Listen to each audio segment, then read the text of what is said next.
Black Star Network is here.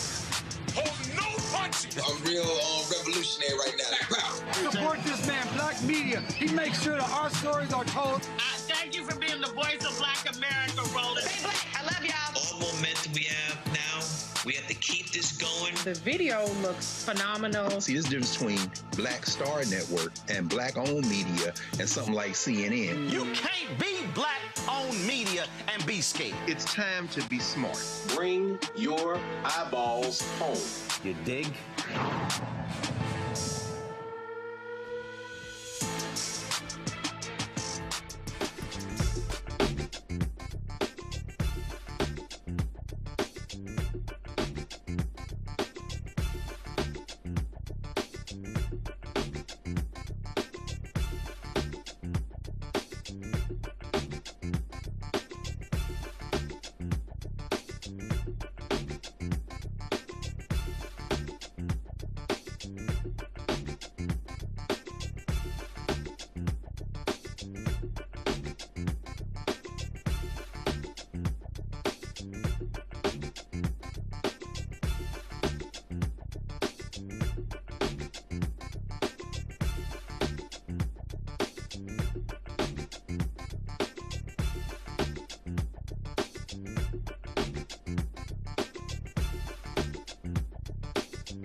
May 26, 2026, coming up on Roland Martin Unfiltered, streaming live on the Black Star Network.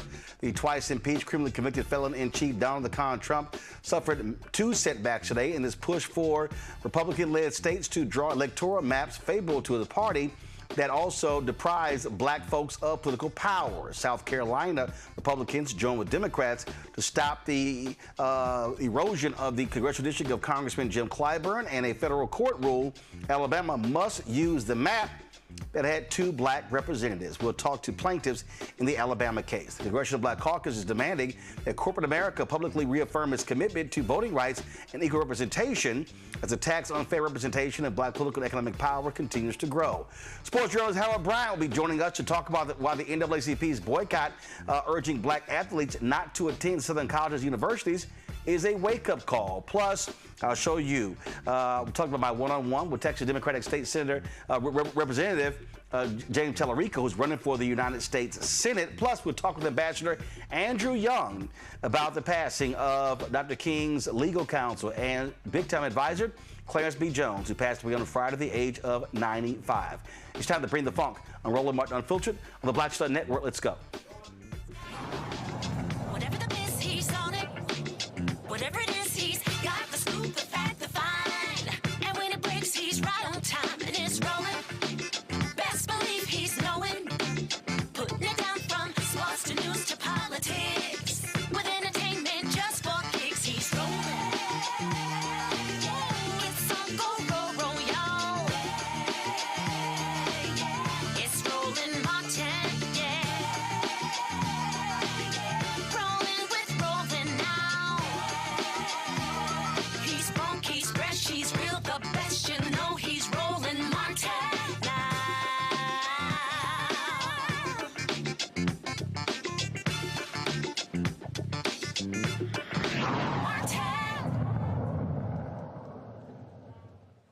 A 3-judge federal panel in the Northern District of Alabama has at least temporarily blocked the state of Alabama from redrawing congressional districts, effectively eliminating one majority-minority district.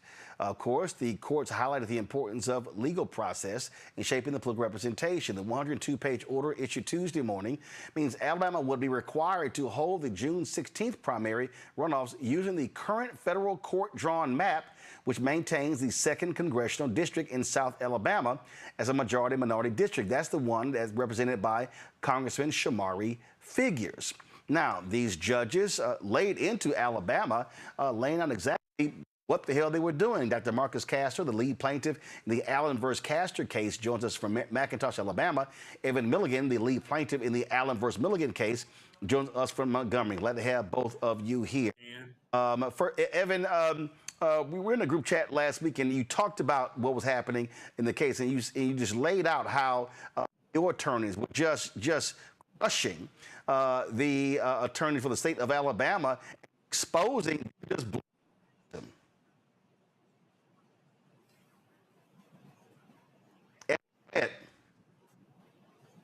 Evan, can you hear me? Hey, I hear you now. Okay, all right. Sorry about that. I said, lay it out to us how your attorneys were just showing the blatant racism of Exactly. It was shocking for me to watch it. We've been on this journey with Dr. Castor and our other co-plaintiffs on all of these cases since 2021. My son is about to turn 6. He was a knee baby. My hair was much shorter and not as gray when we started. And watching what happened on Friday, it was like watching, the state's argument just unravel there in the courtroom.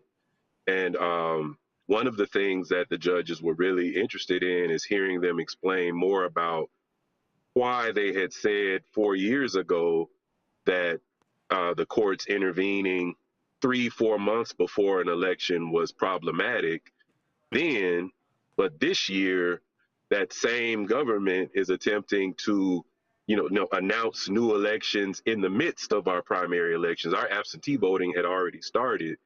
And so they were interested in that one logistical issue in addition to the constitutional concerns and all of the other arguments that our attorneys raised, and the state wasn't able to provide a coherent rationale. The thing here, Marcus, that really jumps out at me, and what Evan laid out, and the judges are right. I mean, listen, this Supreme Court in December said, it's too late to rule in the Texas case, and the primary was in March. That was 3 months away. But they basically said to Louisiana, Alabama, oh, yeah, y'all go right ahead. Oh, I know ballots already gone out, but it's no big deal. Go right ahead. That's just like, what the hell changed in 5 months?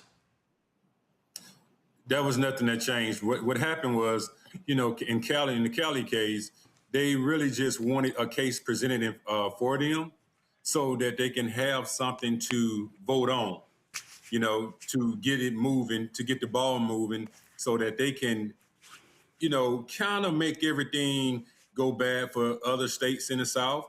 But they needed one case, and that was the case that they had for the GOP and the Republican Party. So they have that case now, and now they're trying to make every other case in the states, in the southern states, just piggyback off the Callais case. And so that's the biggest issue that we have going on now, instead of them piggybacking off of Milligan v. Allen and Castro v. Allen. I would have thought that they would have used Milligan and Castro case for Louisiana to help Louisiana, get their congressional seats and have everything set in place for the minorities to have someone to represent them of their choice. But that was not the case. They're actually trying to do it in reverse. What is crazy to me, again, Evan, is this schizophrenic Supreme Court, where this is the same Supreme Court that ruled in the Alabama case, that ruled in the Louisiana case. That was just a couple of years ago. And now all of a sudden, the Callais lawsuit, that just somehow makes a huge difference. I mean, it's insane. It's like, okay, we lost Alabama, we lost Louisiana. Now let's go back, come up with a whole new one. Supreme Court says, oh yeah, we'll grant you this one. And, I certainly can't speculate about what's going on with the Supreme Court justices. I know that the conversation we're having now started at least in 2013 with their ruling on the Shelby versus Holder decision. And then now 13 years later, there's a contradiction of what was said in that case, because in Shelby versus Holder, Justice Roberts wrote, we don't really need Section 4 and 5 because we have Section 2. And then 13 years later, they raised the standard for Section 2 so that only the most exceptional cases where intentional discrimination is documented by the offenders do you actually have a conversation about relief. And what's ironic is Alabama is presenting the very exceptional case that this newly raised standard for Section 2 has created. And I think, I can't speculate on what's going on the Supreme Court, but I know for some of our state officials here in Alabama, they have always had an animus for those Reconstruction amendments, for the 13th, 14th, 15th Amendment. And that's not a new animus. That's an animus that's been multi-generational. And I think it wouldn't be too far of a speculation to guess that, they're hoping that the court will be receptive to reconsidering how the 14th Amendment is used. And that's something that all of your viewers, all people concerned about African-American rights, human rights, democracy, freedom, citizenship in the United States should be concerned about. I love how in the order, the judges, go to my iPad, the judges go, these long-running congressional redistricting cases have returned to us after another trip to the Supreme Court. In earlier rulings, the Supreme Court affirmed our first preliminary injunction and declined to stay our second.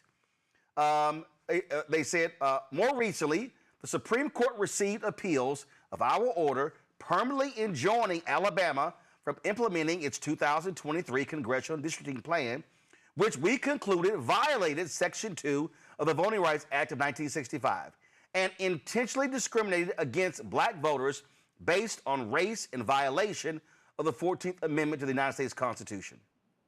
While those appeals were pending, the Supreme Court issued Louisiana versus Callais, which updated the standard for proving a Section 2 claim.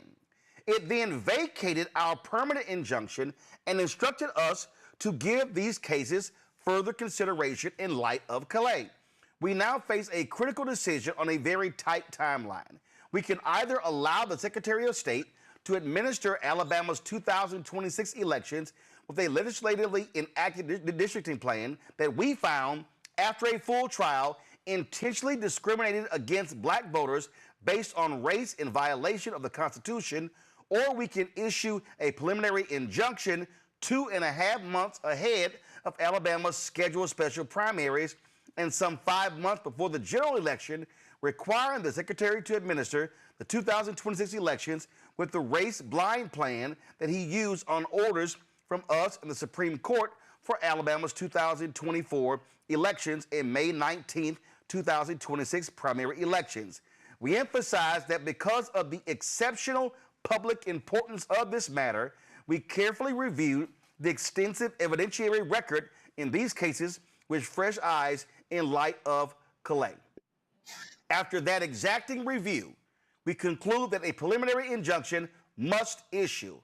Ultimately, we cannot see our way clear to requiring Alabamians to cast their votes in the 2026 elections under a districting plan tainted by intentional race-based discrimination. And under the unusual circumstances of this case, we conclude that a limited order requiring the Secretary to continue using this court's race-blind map will not disrupt Alabama's elections. All candidates ran under the race-blind map until 15 days ago, and all voters remain districted under the race-blind map in electoral computer systems. I mean, this Marcus, is just flat out. It's right there. Just saying point blank, here's the deal. Point blank. Right. It's saying it right there. And that's the thing that, when you go on social media and you see different people, when was the last time black people couldn't vote? And thinking that we're talking about blacks can't vote. They're not understanding the fact when we talk about delusion of our votes and our voice. And then in Alabama, a three-panel judge specifically said that discriminatory, in the maps. I mean, what else do you need? I mean, how many times, Evan, I think this is the third time maybe, with the same judges, and then it goes up to the Supreme Court, and even the Supreme Court rules it in our favor, and Alabama comes back again because of Callais. Come on, I mean, it's there, and the writing is on the wall, and we want our representation, someone of our choosing, and right now we have Congresswoman Terry Sewell, and we have Congressman Shamari Figures. And the state of Alabama, we definitely need this, and we want to be, to set examples for other states. We want Louisiana to get theirs. We want everything to happen in Georgia, in Tennessee, what they have going on, in Florida, South Carolina, North Carolina, Mississippi. We want every last one of those other states to look at our cases and then to see that, hey, look what the judges said. Look what the three panels said. Now, I understand that the lower courts, it might not affect the other states, but what the Supreme Court said, that holds a lot of weight, and it should continue to hold a lot of weight. And we know that, Alabama is going back to the Supreme Court. We'll be headed back to the Supreme Court. But hey, Roland, we're here. We're ready to fight. We know what we're up against here in the state of Alabama. So this is nothing new to us, and we're definitely going to continue to get out and get voter registration going and make sure that our people get out and vote, because we have to have representation for black and brown people here in the South. And Evan, it's just that simple. And Evan, here's the deal. These are not Clinton, Obama, Biden appointed judges. No. These three judges are Republican appointed judges. Yeah, exactly. That should be said. Three Republican judges. It's not a stance that they were excited to be, they weren't looking for a case to have an advocacy moment. They weren't chasing the legacy of those justices related to the civil rights. I think they were just there to follow the rule of law according to their interpretation. And even though they came from a more conservative lineage, for them, the state's behavior, you see the language, it's unusual. And they use that term so many times, not only throughout this opinion, but we've been before this court and for this case, and then also a state Senate map case, which has some slightly different plaintiffs, but very similar language coming from these judges when they review these cases. And I think it goes back to, what Dr. Castor was just saying about all of our efforts to encourage our neighbors to vote and all of the things that happened 2 weeks ago when we gathered in Montgomery for All Roads Lead to the South, all of the advocacy that these organizations are doing around the country to remind us of this inheritance that we've received from previous generations, the blood they shed to give us the opportunity to vote. And that is critical work that's a part of our culture. And also, we have a government that has essentially forecasted that they may not even certify the outcome of the November elections. And so I think that, our organizations and at our family tables, at our churches, our mosques, at our fraternal halls, at, all of the different civic groups we're a part of, formally or informally, we need to really be thinking about what we are doing at the local level to prepare ourselves for a moment where the outcome of our votes may not even be recognized. And people's assemblies are great spaces to have those conversations. For anyone that's interested in that, there's going to be a large assembly gathering in Tunica, Mississippi next year. You can learn more about that if you Google Assembly of Assemblies, Tunica, Mississippi. Because those are spaces where we can talk not only about the importance of voting, but about mutual aid, about learning survival skills, about how we can show up for each other in the good, bad, worst case, best case scenarios. Absolutely. Well, the fight continues. And gentlemen, we appreciate your efforts when it comes to this battle. Thanks a bunch. Thank you, Roland. All right, folks, we're going to talk about with our panel this GOP war on Black America. Dr. Mustafa Santiago Ali, former senior advisor for environmental justice with the EPA, joining us from D.C. Joe Richardson, civil rights attorney out of L.A. Brian Shapiro, host of Pushing the Limits radio show. Glad to have all three of you here. Joe, I want to start with you. I mean, this is the battle. The legal fight continues in the courts. That's what this is all about.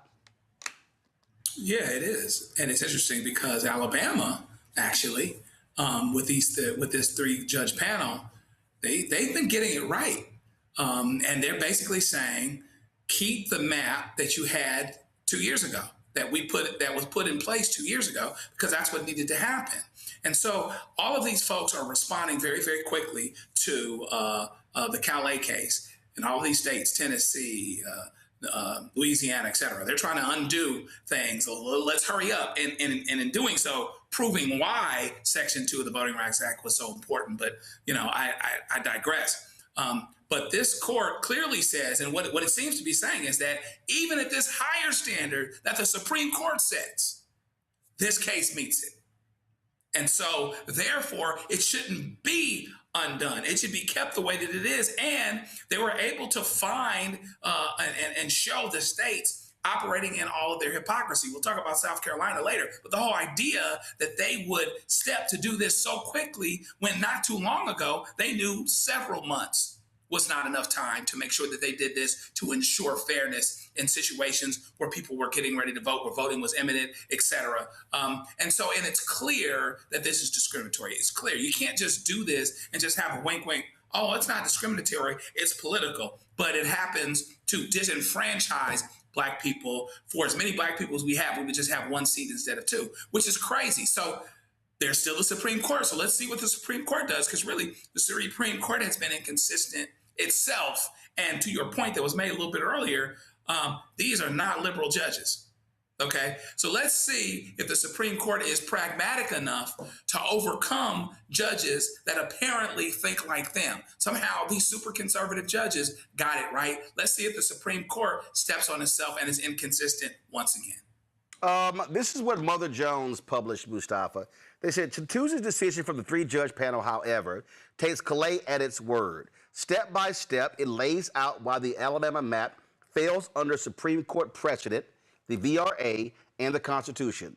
It repeatedly reminds readers that the Supreme Court agreed with their finding in Allen v. Milligan that Alabama had violated the VRA and that Callais claimed not to have upset that opinion.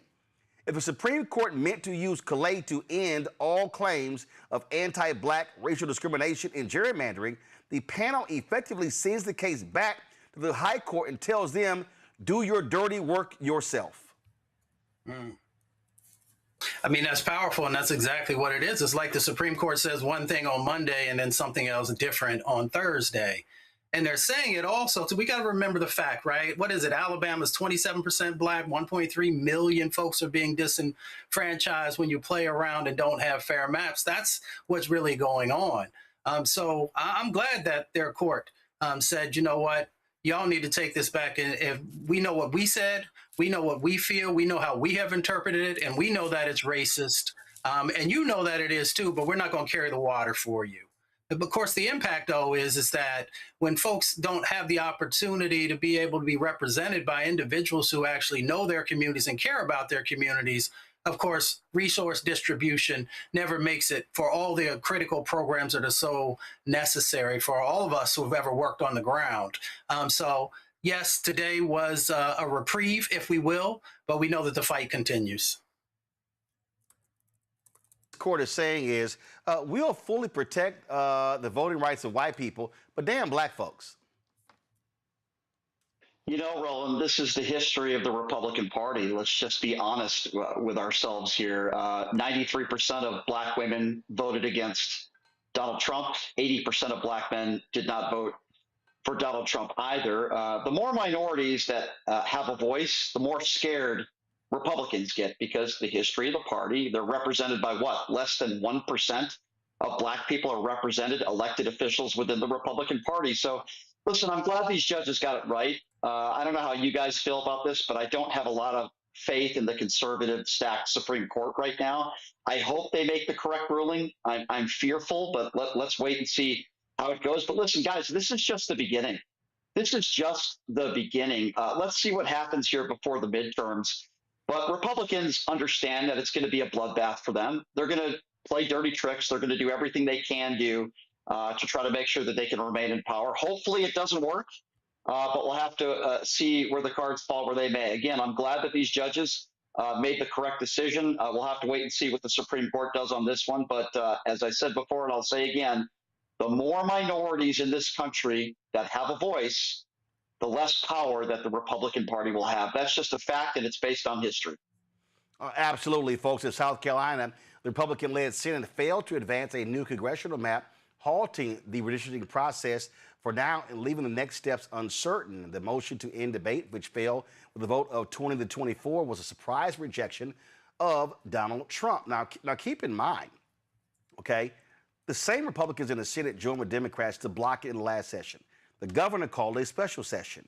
Well, and this White House really pushed them hard, and it was a White House consultant who drew the maps. And here's what's also insane.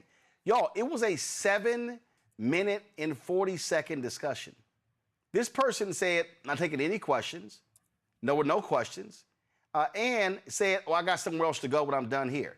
And so these Republicans said they were offended when they said they normally had a process that took a hell of a lot longer when it came to the redrawing of their maps. And so what you see here, and let me be real clear, these Republicans are also not dumb. So go ahead and show the map. So you see that one blue, that's Congressman Jim Clyburn. They want it all red. Republicans in South Carolina, they showing they ain't stupid, because South Carolina greatly depends on federal aid. And these Republicans are scared to death that if you screw over Jim Clyburn and a Democrat wins in 2028, South Carolina is going to experience FAFO. And they're like, yeah, we're not that stupid, so we're not going to sit here and screw that over. We benefit from a Congressman Jim Clyburn and his seniority in Congress. And not only that, here's what their other concern is. If you then begin to destroy his district, where are you going to stand on those black voters? You're going to have 20, 25% black voters in different Republican districts. They're scared they're going to lose more seats. So they were like, nah, Donald Trump, you can kiss our ass. We good. We're going to leave that map just like it is. All right, folks, got to go to a break. We come back. We're going to talk about the NAACP. They're laid out how they want black athletes and others to say no to going to these predominantly white schools in southern states that are denying black folks the right to vote. Why is this so hard and why are people so confused on this? Sports journalist Howard Bryant is going to join me next to break it all down. You're watching Roland Martin Unfiltered on the Black Star Network. They've been trying to erase black political power since Reconstruction. Now the Supreme Court is helping them finish the job. First came Shelby County versus Holder in 2013, the ruling that gutted the Voting Rights Act. Then came Brnovich in 2021, another ruling, another piece torn away. Now comes Callais, the case civil rights leaders warned could cripple the last major federal protection against racial vote dilution. And within days, Tennessee eliminated its only majority black congressional district. Louisiana, South Carolina, Alabama. The same strategy is spreading across the South. The old Jim Crow used poll taxes and literacy tests. The new Jim Crow uses gerrymandered maps, voter roll purges, polling place closures, and court rulings that make black communities politically invisible. 1965 was Freedom Summer. This is Freedom Summer 2.0, because they are still trying to erase black political power, and we will not bow.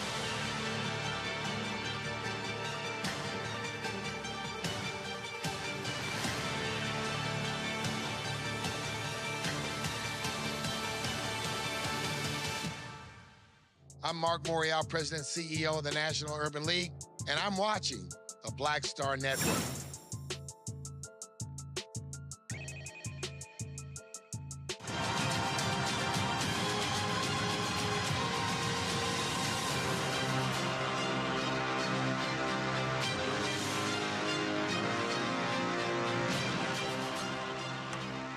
Folks, let's talk about the NAACP's call when it comes to athletes and protesting, not going to these predominantly white institutions.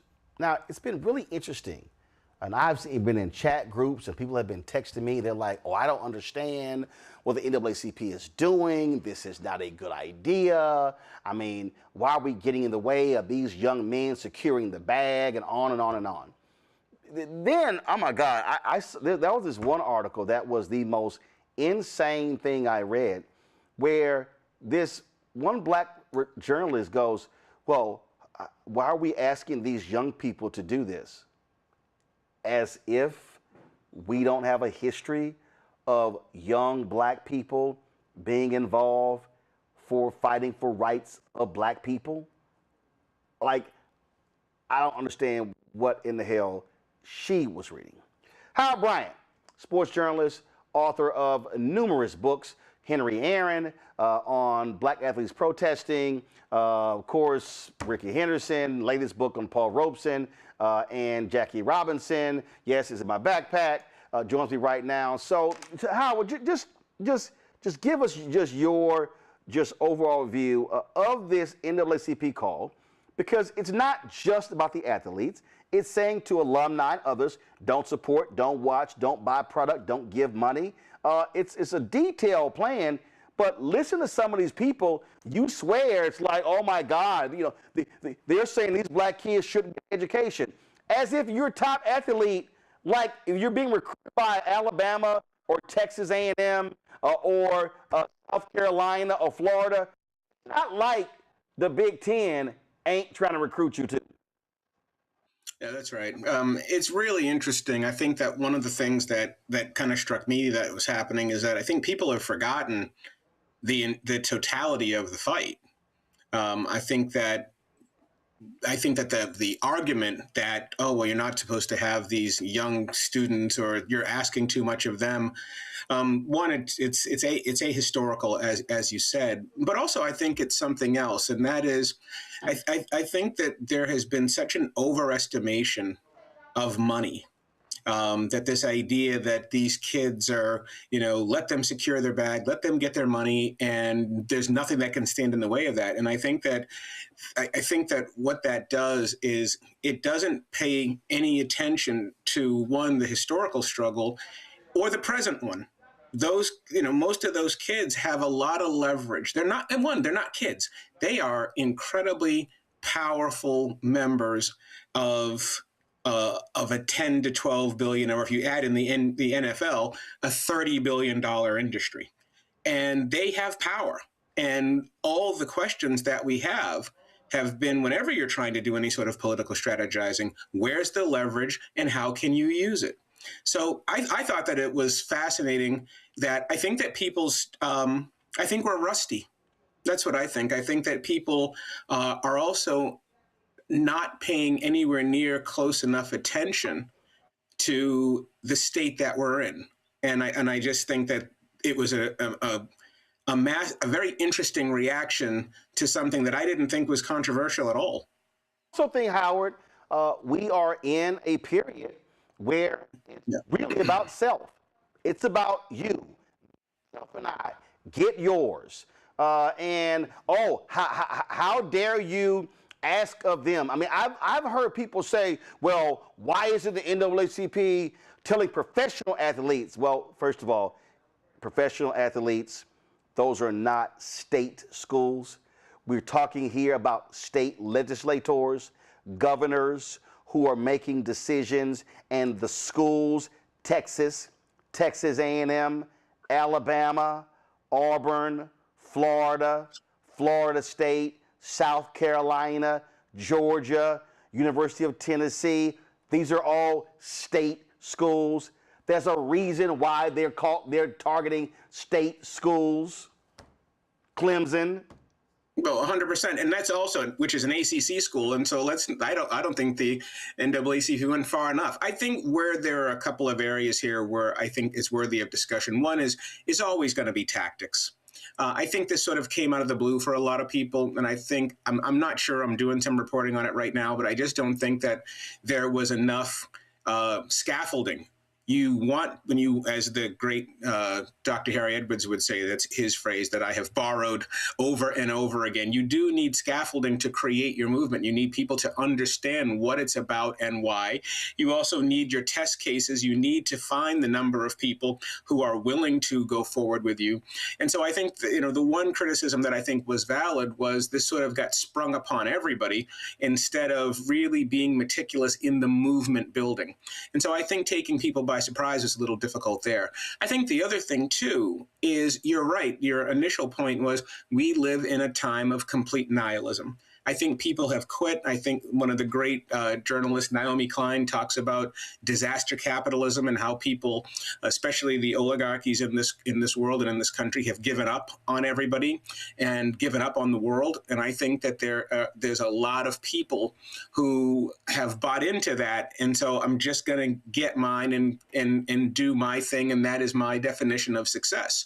But that is also not something new. That's something that has been building, for the past 50 years, this idea that there is no community, this idea that we don't owe anything to each other and that we're not in a common struggle. The argument has been that, this is just a desperate attempt by the NAACP and by Democrats to show some level of fight. And I think that the issue here is that this is not about politics. This is about what is happening to Black people in this country right now. Everybody, it's an all hands on deck thing. And I feel like one of the real difficulties in these conversations have been these sort of straw arguments that athletes, that these teenagers are being asked all by themselves to carry a movement, and they're not. They're just an extremely important economic piece of it. And we also know, too, that if there is one thing we know, it's that economic boycotts work. They are effective. And if you are going to take something of value and affect it, people pay attention. And nothing is more important to those regions than college football. Yep. You are getting their attention, which is exactly what a movement's supposed to do. It's like when the players were kneeling. It's like, well, what are you kneeling here for? Because this is where people are paying attention. So you do need, what I would like to see more of, and I think you're going to have to see it for this to just not be a blip of a news story, is real organizing and real articulation, not just to the athletes, but to the parents. And the argument that people are going to say, well, why are you taking this money from these kids? Well, you're not. If there's money in Alabama, there's money at Oregon. There's money in Wisconsin. There's money in Michigan. Yeah. If you're a top 20, top 30, top 40 recruit, you're not going to lose anything. You might actually gain more. Absolutely. This is the whole thing is called, the NAACP calls it out of bounds college athletics. They have a whole toolkit. Come on, go to my iPad. Let's go. So you got it right here. See it right here. And it lays out the schools. It lays out the demands, what the campaign is, and it calls about getting involved. And I think you're right. You're absolutely right. The groundwork was not laid, and that should have happened. There were critical people. I know there were conversations that took place because, but it was because I was on one of the calls.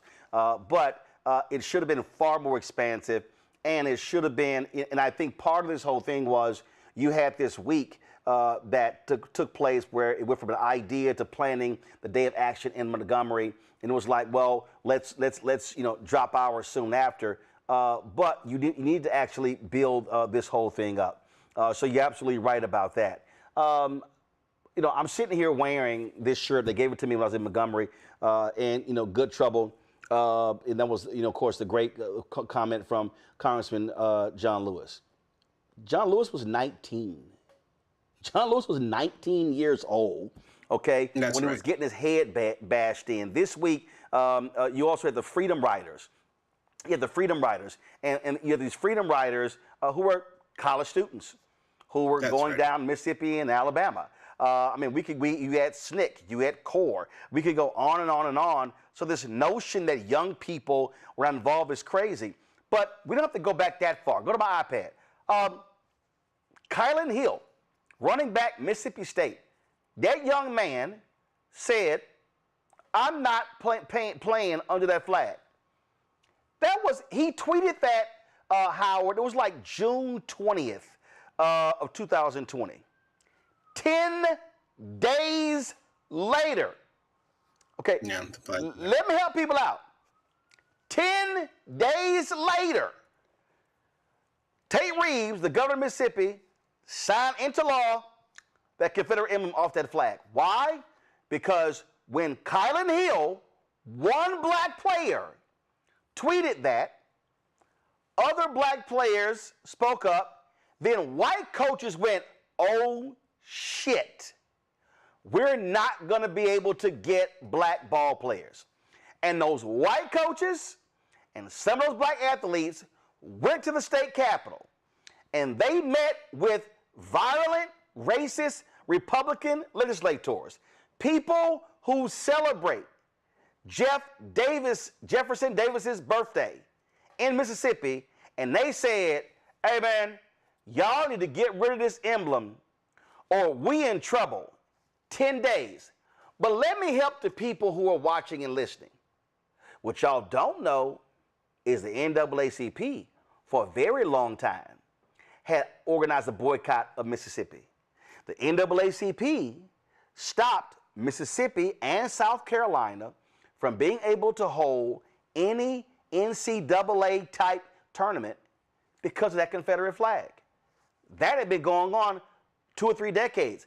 I remember we covered a protest here in D.C. When actress Anjanou Ellis was involved with the protest of the boycott against that flag. So they had been boycotting that flag for decades, Howard. When one black football player tweeted that, it took 10 days to bring them to their knees. I'm trying to understand why folk act like that never happened. Because I think people have lost their way, and I think that people have not, and I understand it in some ways, Roland, because we've been taught over and over again, or not taught necessarily, told that there is no more racism and that there is nothing to fight about and that there is nothing to protect. We're also being told that at a time when things are actively being taken from us. And when I say things being taken from us, I'm talking about your simple dignity of having a job and being told that your job is simply the byproduct, that you were given something through DEI or some other nonsense, that you were somehow the beneficiary of something free, when we know that we have to work extremely hard to do anything. And so I think that you're looking at a group of people in some senses who need to sharpen the edges. And I'm talking about us. The edges need to resharpen. And also, I think that the one area where you do have this, and Muhammad Ali was what, 20, 21? So, I mean, all of the things. When the thing about Black people in sports, and you and I have been talking about this for years, is that we're 12.5% of the national population, but we're not 12% of the culture. And so when you take some of the areas where we are at our strongest, where that leverage really is, sports is at the top of it. Yep. And people will respond to it. And you have to have something that people care about to get their attention. And if you can't handle that, then you're not about it. But you need to be about it. And those kids, those athletes who, have an opportunity to do so many things, they're going to be adults and parents, and they have parents and they have grandparents. So it's not just about you. And the other thing too is, if you have that sort of leverage, if you are a LeBron James, or if you're some top 10 recruit who has a chance to go to Alabama or has a chance to go to Clemson or a chance to go to South Carolina or whatever, right? I mean, the level of power that you have is supposed to, or the level of money you're going to have is supposed to also translate into power. What good is the money if you have no agency? We talk about athlete activism and all of these things, but what good is any of it if you lose everything? This is the time, and also from an athletic standpoint, as Black citizens, a lot of these athletes are never going to have more political power and more political leverage than they have right now. So if you say, oh, well, we shouldn't do this for these, we shouldn't let them carry it, they'll never be in a better position to carry it than right now. Like it is astonishing. It is astonishing to me when we talk about this. And again, people act as if math didn't exist. They act as if we don't recall facts. We don't recall what happened. I mean, listen, we all know, and I've had the pleasure of meeting both of them, when Tommy Smith and John Carlos in Mexico City, 1968, stood on that podium, shoes off, Black power fists raised with black gloves on. Let me just remind people, they were 22 and 23 years old. That's right. So I'm just trying to, we can literally walk, you just said it, Kareem Abdul-Jabbar refused to represent the United States in that Olympic Games. And he was 21. Again, you go before that, to your point, Ali, what his age was. Then we can just walk through this stuff, and I'm just sitting there going, I've seen even some activists and radio hosts and journalists, and I'm going, do any of y'all read? Well, I think people don't feel like there is a need to sacrifice anything. Like I said, we're in a nihilistic time. And not only are we in a nihilistic time, but where people get their information is also under serious assault. You're not getting a lot of the voices, part of what you're seeing right now. Yep. And this is a comprehensive assault. It's an assault from the courts, it's an assault from the Congress, and it's also an assault from the airways, from the media, from what you're getting. So these types of discussions aren't even taking place in the public space. So one of the areas, which is why, of course, this show is so essential as well, but one of the things that has to happen, and it has to either happen behind closed doors or publicly, or preferably both, that there has to be a massive re-education, a reminder of where we are and who we are. And we know this. I mean, look at all the athletes. Talk to any of the athletes, whether they're college or professional. They are constantly being told, one, to separate from their community, that they don't have a community, and also that because of their phenomenal talent, they don't have any problems, that they're disconnected from what's taking place. Right. And yet we all know that to be untrue, because one of the great players in the world who supposedly had it all and then didn't have anything was Colin Kaepernick. So when we think about all of these players, we think about where they are. It's incredibly instructive to remember that the leverage that you're going to have is finite, but you are never going to be disconnected from your community, because your family members are going to be voters who can't get to a polling station, that their votes are going to be diluted. It's happening to them. And that was one of the areas where people got really upset during Ferguson and the Trayvon Martin and the Tamir Rice years, because the Black athletes were having agency because they were directly from those communities. Carmelo Anthony's from Baltimore, West Baltimore. He understood it. So I think the key for me right now is what has taken place behind closed doors, that there's an opportunity right now to build that scaffolding that Dr. Harry Edwards always talks about. There's a movement that needs to be built, and now is the time to build it. Otherwise, if that scaffolding is not erected, right, then it's all going to just disappear, because nobody will know what exactly they're fighting for. There's not going to be an articulation of what's taking place. Yeah, and let's not forget, when we talk about racism with Donald Sterling and the Clippers, you had players who we ain't playing. Remember? And by the way, Roland, not to interrupt you, I apologize for this too, but let us also not forget that next month is June. It's the 10th anniversary of Muhammad Ali's death. It's going to be the 10th, in August is going to be the 10th anniversary of Kaepernick taking a knee. It wasn't that long ago. Right? I mean, these movements and these questions about where we are as people, it feels like it was 50 years ago. Right. It wasn't. Well, look, in April was the 10th anniversary of Prince's death. They got a big celebration at Paisley Park next month in June. Let's remember when he was against Warner, writing slave on his face, when he was talking about, again, the economic realities, folks who put it on the line. I mean, just listen, the Supreme Court refused to bow down to the NFL. Brian Flores is moving forward with his lawsuit against the NFL, and he clearly is not trying to settle. He is suing 3 teams. They requested 1,000 pages from some, from 25 other teams as well.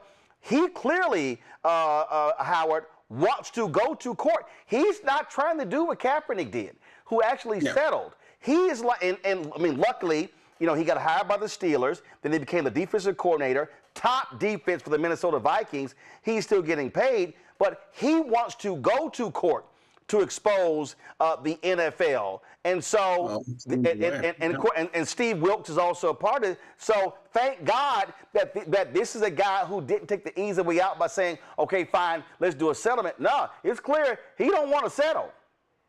Well, because he knows it's not about him. He knows that what's really taking place is, the number of ways that these conversations have been distorted. They've been misdirected, in that the reason why there's a Rooney Rule, or was, or continues to be, or the reason why there are all of these different rules taking place or taking shape, is because we know that corporate America, whether we're talking about the NFL or whether we're talking about Apple, they don't hire Black people in any real numbers. So that's why these things are in place. It's not to give Black people something that everybody else has to work for. But when you see that level of distortion and you don't fight the distortion, then you're so far behind. And I just feel like we're in this moment right now where I think we as people, all of us, but Black people especially, because we're the ones deeper in the bullseye, I think our claws aren't sharp enough. And I think people have thought that having a 65-inch TV means you're okay, and you're not okay. I think you nailed it, and the reality is what the NAACP is calling for. There's more work to do, but this is where I keep saying where we have to be using our organizational heft to be able to do these things, to call for these things. It got lots of attention. Now the work is after this, and this is where other groups have to step in as well. Listen, the Congressional Black Caucus held a news conference today urging corporate America to reaffirm its commitment to voting rights and to stand up using their power. They sent letters to companies in response. Let's not forget, when we talk about this too, back the last time we saw any flicker of athlete movement was in 2020 with Jacob Blake during the shutdown. And what did the athletes do? What did the pros do during that pause when Naomi Osaka decided she wasn't going to play in the Cincinnati tournament, Western and Southern? They went to Barack Obama and he told them to go back to work. And he told them to be citizens. And one of the things that they did in being citizens was to really push for voting registration. Remember when they had, the Milwaukee Bucks did this big voting drive. And so suddenly all of these things, these dots all connect.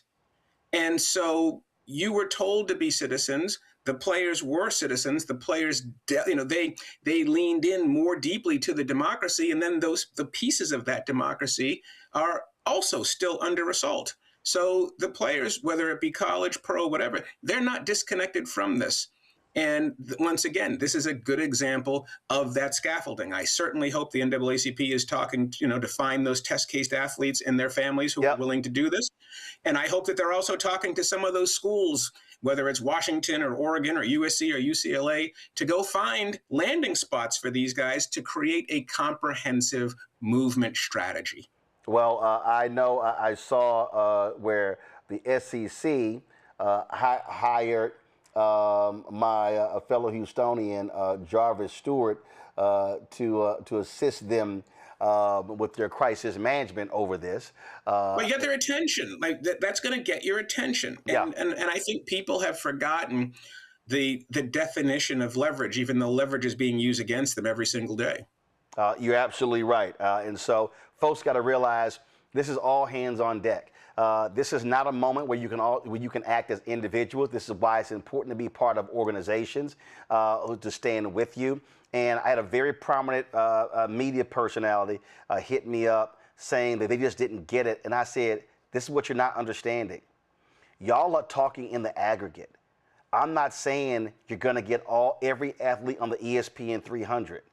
But let me be clear. You don't need them. All you need is a half dozen. I said if you said one or two, I said, I'm telling you, if one or two ball players say, I'm not going to these schools because of voting rights, I said, it is going to send a shudder through college athletics. And it's just, and when I'm trying to expand it beyond, listen, when Texas A&M screwed over Kathleen McElroy, a sports journalist, a graduate of Texas A&M, who wanted to come back and run the journalism department, and these Republicans on the Board of Regents said, "Oh no, she supported DEI," and Bill Mahomes, the black board chair at the time, allowed them to stand there. They had to pay her $1 million settlement for it.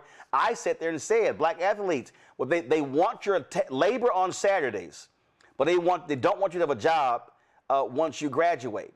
And so let's not forget that it was, when Missouri, when the ball players in 2015, when they decided to join the campus protest at the University of Missouri, what happened? The president and the chancellor of the university system both quit because they were going to lose $1 million a game if Missouri didn't play. And they lost. A lot of folks didn't apply for the school. Donations dropped. It was several years before they actually recovered from that. And although Missouri is not on the NAACP list, they also racially gerrymandered and got rid of Congressman Emmanuel Cleaver's district there in Kansas City. And so that needs to be understood as Another well. SEC team. There you go. Howard Bryant, I appreciate it, my brother. Thanks a bunch. My and pleasure. folks, don't forget, hold on. Okay, y'all don't have the graphic. Don't worry about it. Just stay with me right here. Yep, don't worry about it, y'all. I got it. Don't worry about it. All right, I got it in here. And so if y'all have not seen my interview with Howard, also get the book. His new book is Kings and Pawns, Jackie Robinson and Paul Robeson in America. It is a fantastic book. Trust me, it is one that you want to get. Howard, I appreciate it. Thanks a lot. My pleasure. Thank you. Real quick, I know I got Ambassador Andrew Young coming up, and I quickly want to go to my panel. Bottom line is, Mustafa, this is all hands on deck, and we need everybody involved in this. And you know, this is not a matter of saying, well, you may just go and get your paper. This is way bigger. We're talking about the impact of millions of black people. Yeah, you know, it goes to that quote that I always share with folks, that you have power unless you give it away. It is about the education. It is about us making sure that we have the organizing with both our large organizations and individuals feeding into those. It is about also making sure that we are supporting each other. And if we do those types of things, we have huge leverage. But unfortunately, in our country, we are not taught about power. And we're definitely not taught that black folks or brown folks actually have the power to actually shift things and to make change happen, even though historically we know that it has happened. So, you know, whether it's this show or other opportunities for folks to get educated and then to dive deeper, you've got to do that, because you've got to get prepared for this moment that we're dealing with. Joe? We have to say what needs to be said, for sure. And so I agree with all of that. I wonder aloud, and have for a long time, whether this generation's kids have the strategy that the Andrew Youngs and the Martin Kings had as teenagers and into their early 20s. If they do, you know, we can be where we need to be. Just like you said, not a lot of people have to do this, but if a bunch of them did do it, it would make an enormous, enormous difference. Brian? It's almost like I expect MAGA Republicans to call some of these black athletes sons of bitches again, the way Donald Trump did with Colin Kaepernick and so many African Americans that were taking a knee. I would say this to these universities. I would say this to this area. Treat everybody as equals, and then this stuff doesn't happen. Good luck to these college football programs and these college basketball programs when you have a bunch of talented young black men that decide not to go to these universities, because that's ultimately what's going to happen here unless things change. So I think they're going about it the right way, and I completely support it. All right, folks. Quick break. When we come back, we'll remember the life and legacy of Clarence Jones, who was an attorney for Dr. King, a strategic advisor, and someone who lived an absolutely full life. He passed away on Friday at the age of 95. We will talk with Ambassador Andrew Young next about his longtime friend and colleague. You're watching Roland Martin Unfiltered on the Black Star Network. They've been trying to erase black political power since Reconstruction. Now the Supreme Court is helping them finish the job. First came Shelby County versus Holder in 2013, the ruling that gutted the Voting Rights Act. Then came Brnovich in 2021, another ruling, another piece torn away. Now comes Callais, the case civil rights leaders warned could cripple the last major federal protection against racial vote dilution. And within days, Tennessee eliminated its only majority black congressional district. Louisiana, South Carolina, Alabama. The same strategy is spreading across the South. The old Jim Crow used poll taxes and literacy tests. The new Jim Crow uses gerrymandered maps, voter roll purges, polling place closures, and court rulings that make black communities politically invisible. 1965 was Freedom Summer. This is Freedom Summer 2.0, because they are still trying to erase black political power, and we will not bow.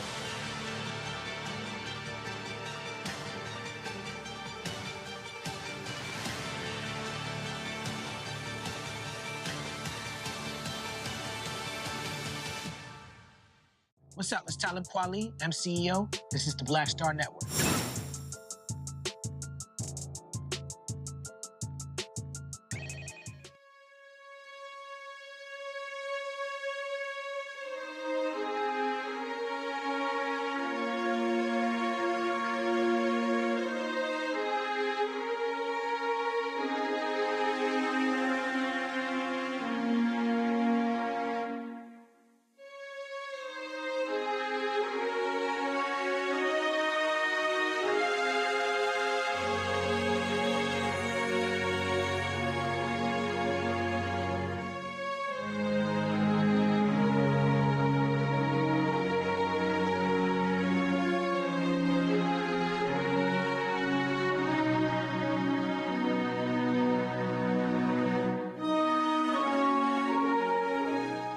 man who helped Reverend Dr. Martin Luther King Jr. organize the 1963 March in Washington for Jobs and Freedom, also assisted in drafting that iconic speech, Clarence Jones has passed away. He died on Friday at the age of 95. He was an attorney, close advisor to King.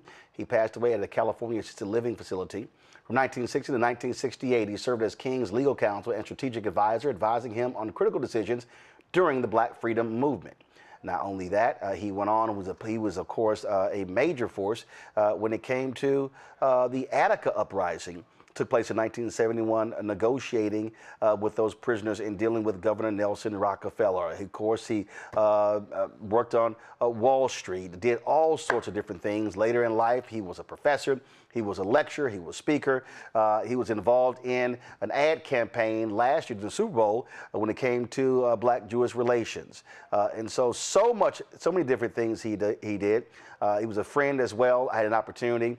I knew he was transitioning. Had an opportunity to FaceTime with him a week before he passed, and he always encouraged me. He always showed love and appreciation. I was honored to be one of his invited guests when he got the Presidential Medal of Freedom by President Joe Biden. We'll show you some of that as well.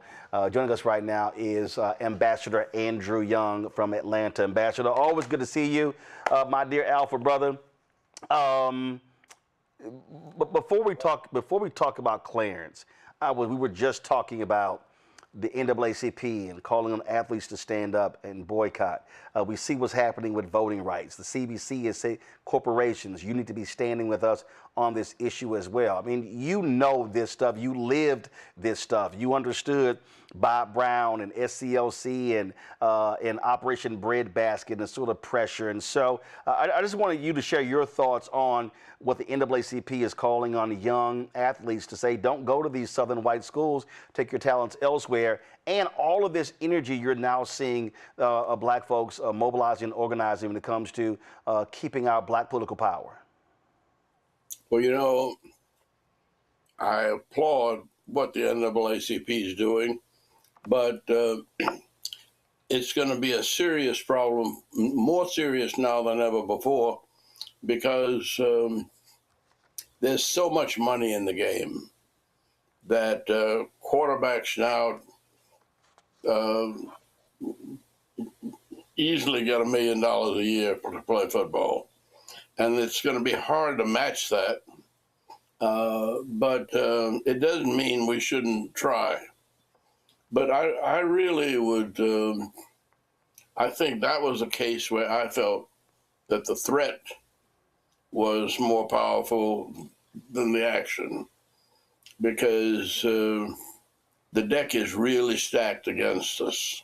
Mm-hmm. And it's hard for these young men to make choices to turn down that kind of money because they've never had it before. And it's going to be a hard thing to sell, but that doesn't mean we shouldn't try.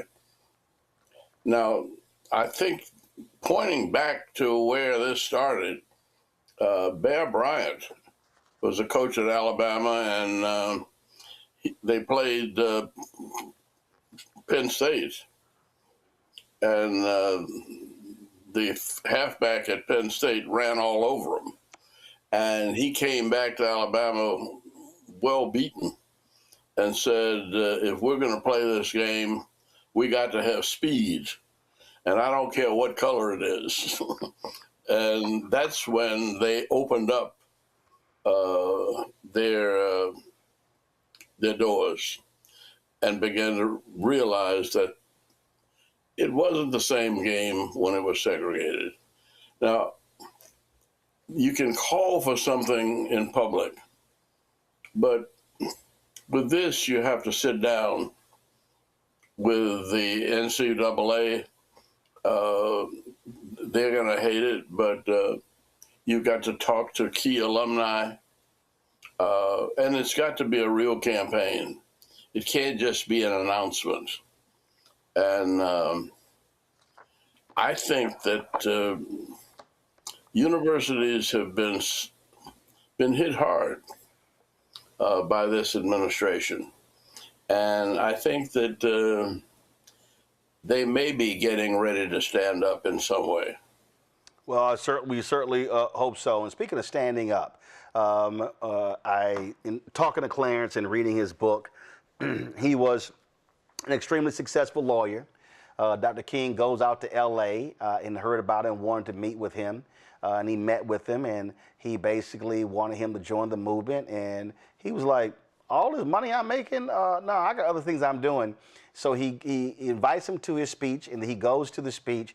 And Clarence writes, is it as if MLK was looking and talking directly to him in that room, and he convicted him to join the movement, and that's exactly what he did.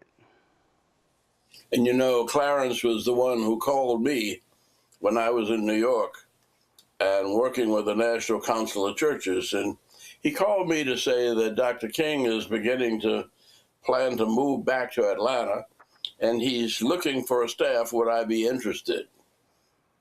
And I said, well, I'm settled here now. I just bought a house.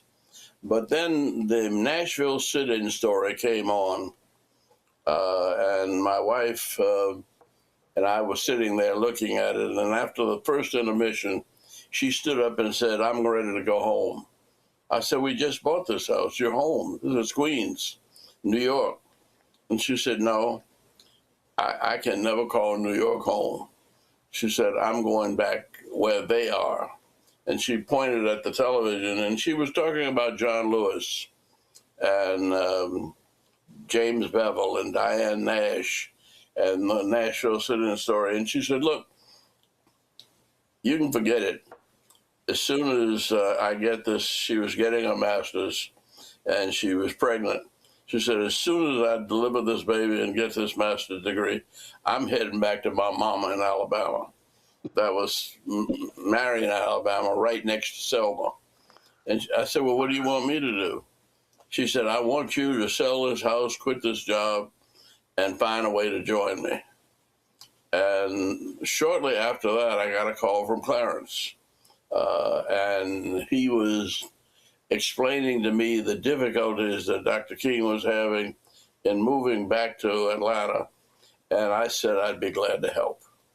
So I have been, that was 1961. And I ended up selling the house, packing my bags, and coming back to Atlanta.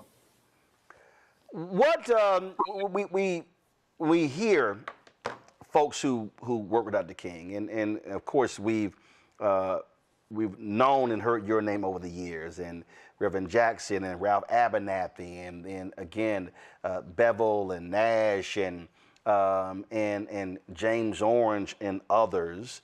But the lawyers played a huge role in what y'all were doing. How critical was Clarence Jones in this?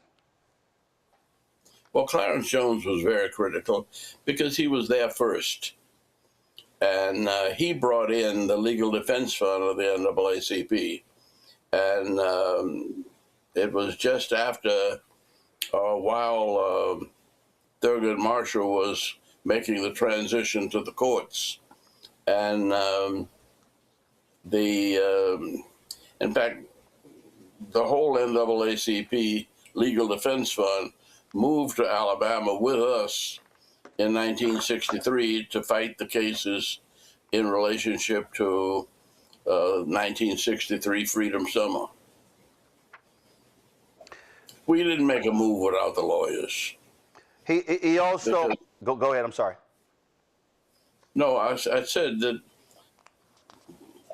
it made the difference between life in prison and a misdemeanor.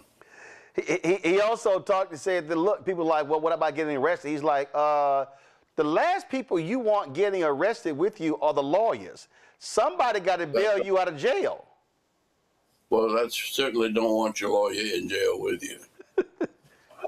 He was, he did play a role, though, because he was smuggling out when Dr. King was in Birmingham, writing on the edges. It was Clarence who was smuggling those writings out of the jail, correct? Well, let me tell you, I didn't go to jail much either, but I was going in and out of jail every time Dr. King was in jail. But Clarence brought out, well, first he brought in the New York Times, and Martin wrote the letter from the Birmingham jail around the margins of that New York Times. And when he finished it, he sent it out with Clarence, and he didn't quite finish, so he had written on the toilet paper. And he said, "Thank goodness Alabama has tough toilet paper." And one of the things that I also, look, money was obviously important, and I am still mesmerized by the story of him going to meet with Rockefeller and going into the vault to withdraw a ton of money to bail folks out. And in his book, he said he was nervous as all get out because he had to personally guarantee the money. And he said, man, I had never personally guaranteed that much money in my life. He said, so I had to make sure that money got down south. Yeah. No, we don't have a slight idea how much the lawyers did. But really, the lawyers who were with us in Birmingham ended up going to Harvard and writing books about civil rights. Thurgood Marshall ended up on the Supreme Court, and he brought a power and a humor exactly opposite of Clarence Thomas. I met Clarence Thomas, and we had him down to Atlanta a long time ago, and he was a great guy, we thought, but he didn't have the power that Thurgood had, and Thurgood really made fun of the opposition by showing how contradictory it was to the Constitution of the United States, and he got along with everybody, and was a great influence on that court. I hope that we will get back to that sometime, but right now, I think everything has to focus on this next election, and it's, well, we've got to turn out the votes. And when I ran for Congress in 1972, I was in a district that was a minority white black district, and it poured down rain. It was a rainy night in Georgia in 1972, and it rained all day on Election Day and all night till after the polls closed. And I thought, no, the Lord had let me down. But I think it was just priming the people, because we had a 75% black turnout, and we got almost 30% of the white vote. And so just because they are reapportioning and because they are eliminating districts, I'm not sure that eliminates black folk from politics, nor that it eliminates, well, we have only recently had black majorities in the mayor's races here in Atlanta, but we've had 9 black mayors in a row, because the mayors in the black community that decided to run had worked at it harder.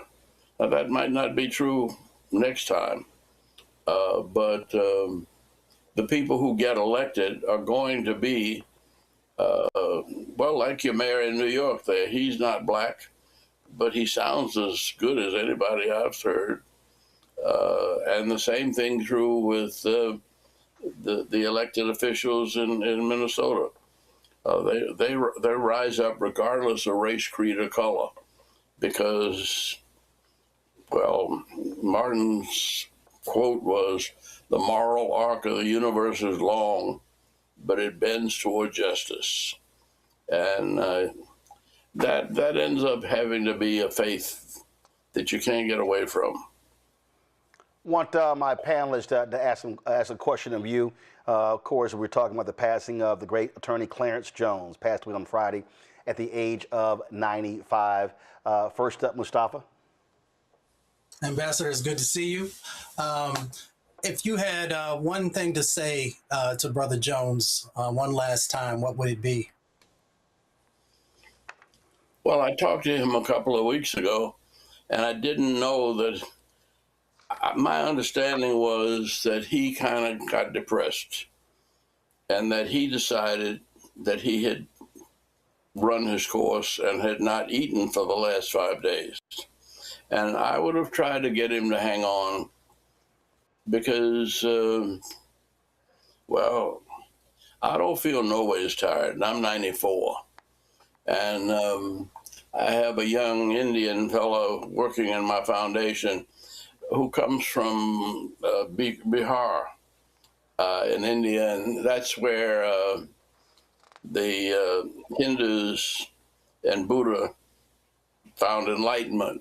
And he said the monks around there say that Moses lived to 120.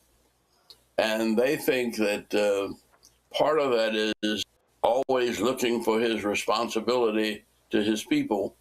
And they say that in order to live the maximum strength in your life, you have to look forward. Now, I have said that, well, we've said in my organization that we have to plan to live to 129. Moses lived to 120, and God needed him that long. I don't know whether it's possible or not, but I was at the barbershop today, and a lady came up to me well, she had on some nice slacks, and she was looking good, and she wanted to take a picture with me. And I said, I took a picture with you once before, didn't I? She said, yeah, and I like it, and I want another one.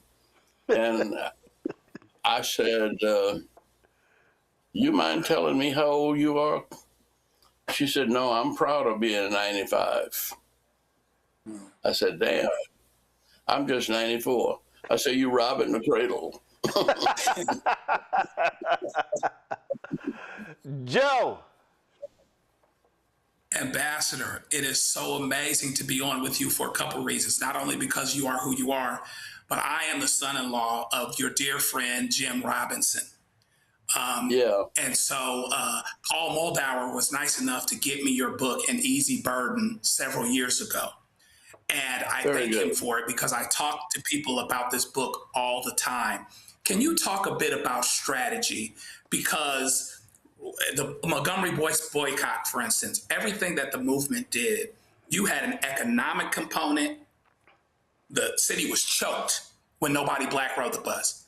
You also had a moral component, which is why you acted a certain way and people could not be physically abusive and things like that. Talk a bit about the need for strategy and being successful in movements and trying to create change. Not just strategy, just preparation. You know, no boxer goes into the ring without months of training. And you can't take, I mean, this is not a criticism because they responded with what they had. But after George Floyd was killed, we all were sent to the streets without stopping to think. And we didn't have a strategy that was as broad and as big as the enthusiasm that we mustered. And so it's one of the things that we're going to be trying to do in Atlanta with different civil rights organizations. And I've been trying to figure out a way that I can keep on being involved without getting on the road and without going around preaching. But we have to think this through. That book, which I did not read, 2025, told us what to expect. Yep. You mean Project 2025? Yep. What's that? Project 2025, the Heritage Foundation's plan for America. Mm-hmm. Yep. And it was ridiculous when I thumbed through it, and I didn't want to read that trash, but it happened. And we're seeing it slowly but surely implemented. And the thought that today my brother in South Carolina might be put out of a seat, I don't know what that means, but I can't imagine that there are not enough white people in South Carolina to say that they want to keep him in the Congress. He is a force. He is a power. And South Carolina, it doesn't matter what color he is, he delivers for South Carolina. Yes, he does. Yes, sir. Brian. And there is a power in having minority congressmen. One of the reasons I was able to do so much with Atlanta is that with Walter Fauntroy and John Lewis, we went out and campaigned for other congressmen. And one of the reasons we were able to get the $900 million for expressways was that I'd gone out and campaigned for the congressman who was in a white majority district, and they added blacks to his district to take away his working class white district, and he didn't know anybody. And so both John Lewis and I went up there and campaigned for him on different weekends. And when it came time for the Democratic Convention to come to Atlanta, he was the president. He was the chairman of that committee on transportation, and saw to it that we got the hundreds of millions of dollars that we needed to improve our transportation system. Right now, looks like we're renovating Atlanta because the World Cup is on the way. And we've grown from 500,000 people to close to 5 million people. And it's been because we've been in the heart of the politics, and almost everybody's been black. But we brought black votes, and we helped to mobilize black votes in their districts, and we were able to be more powerful because we were black. And we knew the preachers, and we'd gone to school with. I remember campaigning for Jimmy Carter down in Florida. He wasn't well known, but Morehouse College gave him an honorary degree.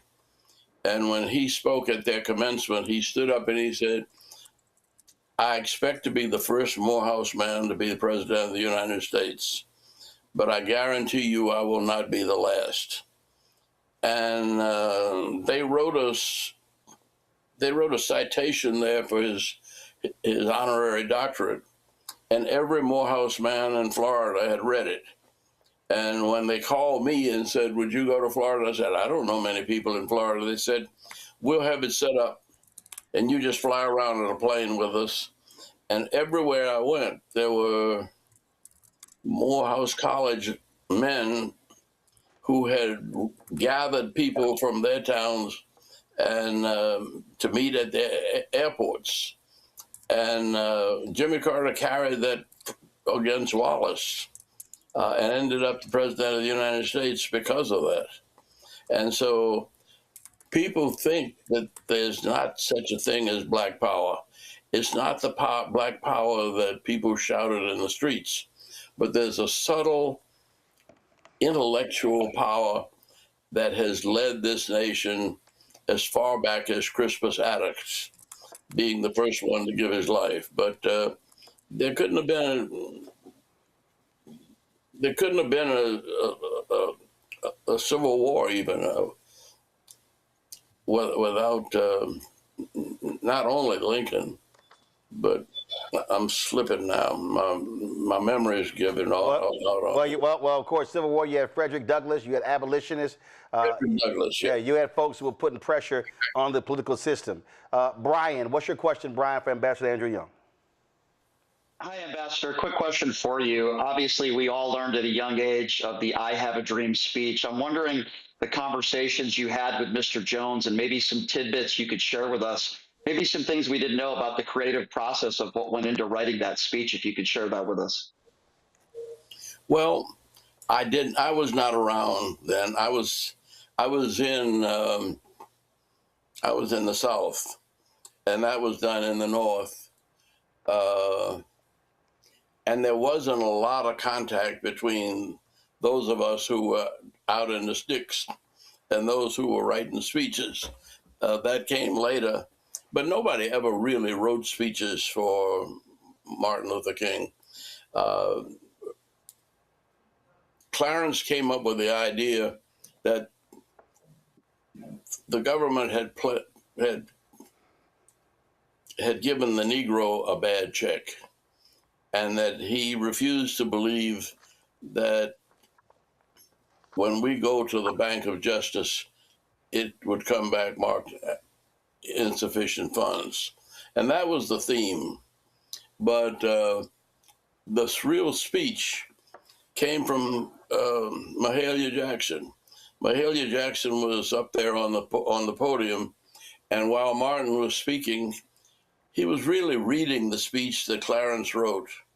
And it was a good speech, but Mahalia had heard him speak with no notes a couple of weeks before in Detroit. Yep. And she kept saying, well, tell him about the dream, Martin, tell him about the dream.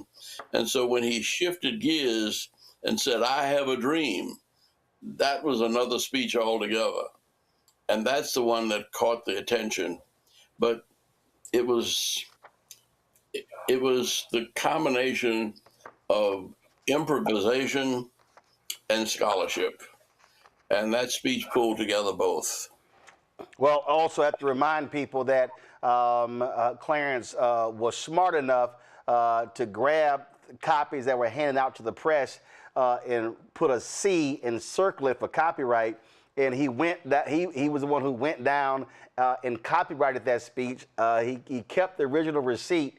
And I mean, that's one of the reasons why the King estate owns and controls it. It didn't go in the public domain because, again, the lawyer was smart enough to say, this thing might be something. Let me copyright this speech for Dr. King.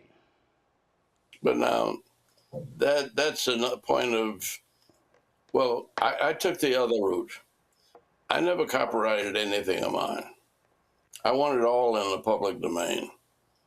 And I got it for free, and I thought I should share it for free. But that's how lawyers think. Well, and that's good. That's good. It's good that we have lawyers thinking that way, but there's some negatives there also. This was a freedom movement, and everything should have been free. Understand? Let me ask you. It was freely given to us, and we should freely give it back to the people. Let me ask you this here. A friend of mine who called you to let you know that Clarence passed, my man Ron Gilliard, when he said he called you, your response was, Clarence got to Martin first again. He said he was always getting to him first. Yep. Well, I'm not in a hurry, and I feel as close to Martin Luther King as I did when I was going to get him coffee in a staff meeting. all the women on our staff refused to get coffee for the men. And they were independent first, so they'd say, Andy, get Dr. King some coffee. I got up and got the coffee. Last question. What you miss most about Clarence Jones? Or what will we miss the most?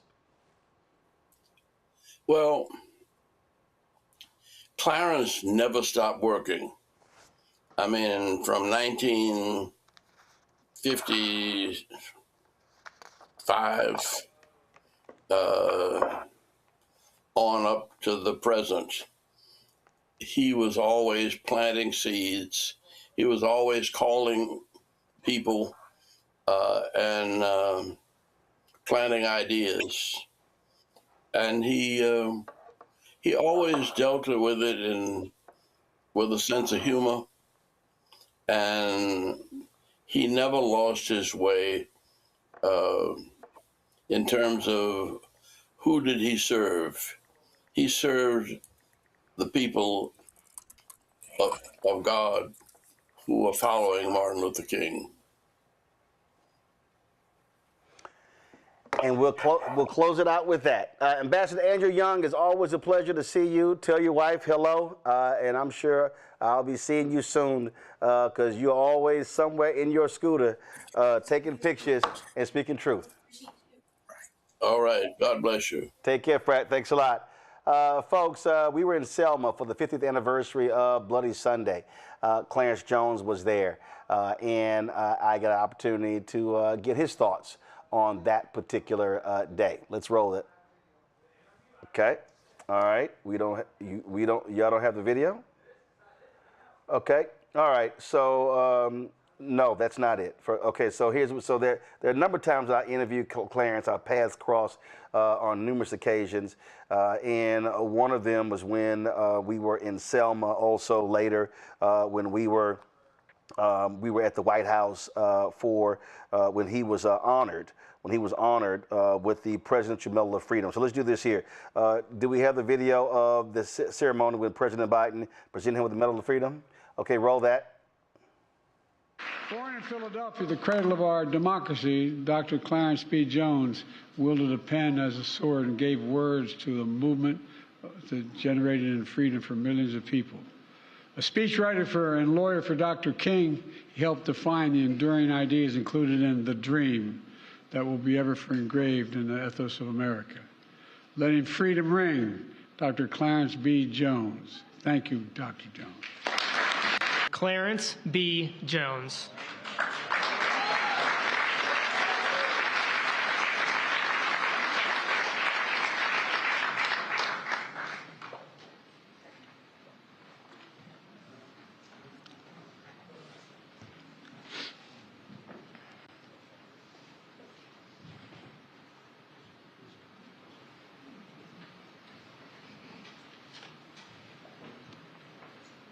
The Philadelphia son of domestic workers and a former foster child, Clarence Jones became the wordsmith for a movement. A doer of the word, he was an Army soldier on the front lines in the battlefield and a civil rights lawyer on the front lines in the courtroom. Wise and unflinching, Clarence Jones's lyrical prose and prophetic life shows us all the enduring power of the idea of America. An advisor and speechwriter to Dr. Martin Luther King Jr., he helped write a new American Declaration to ensure we hold these truths to be self-evident, is forever linked with, I have a dream.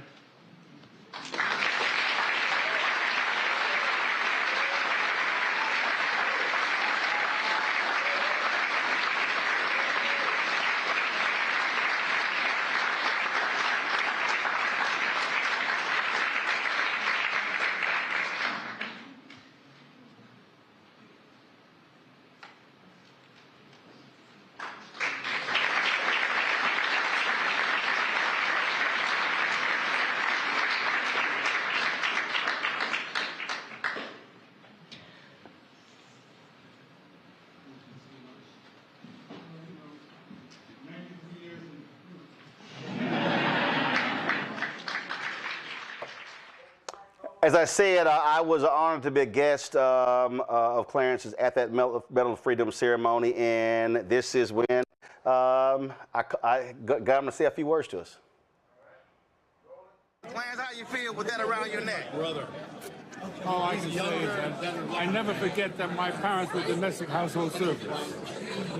You understand? My mother was a maid in the cook, and my father was a chauffeur in the garden. And I'm standing here on my shoulder. You understand? I never get that. It's a great day. Great day. Well, I'm glad to be here to witness it. I'm glad that you are here with me, my brother. I appreciate it. Thank you so much. Yes, sir. Clarence was always complimentary. So at Harry Belafonte's memorial service it took place at Riverside Church in New York City, I was sitting here recording the video. Y'all get that video ready, please. Video, Clarence and I in the video. He was always, I mean, and one thing I appreciated, and this happened the first time I actually met him. I forgot where I was, and he walks up to me, and he said, "Martin would be so proud." He said, "You are what we fought for."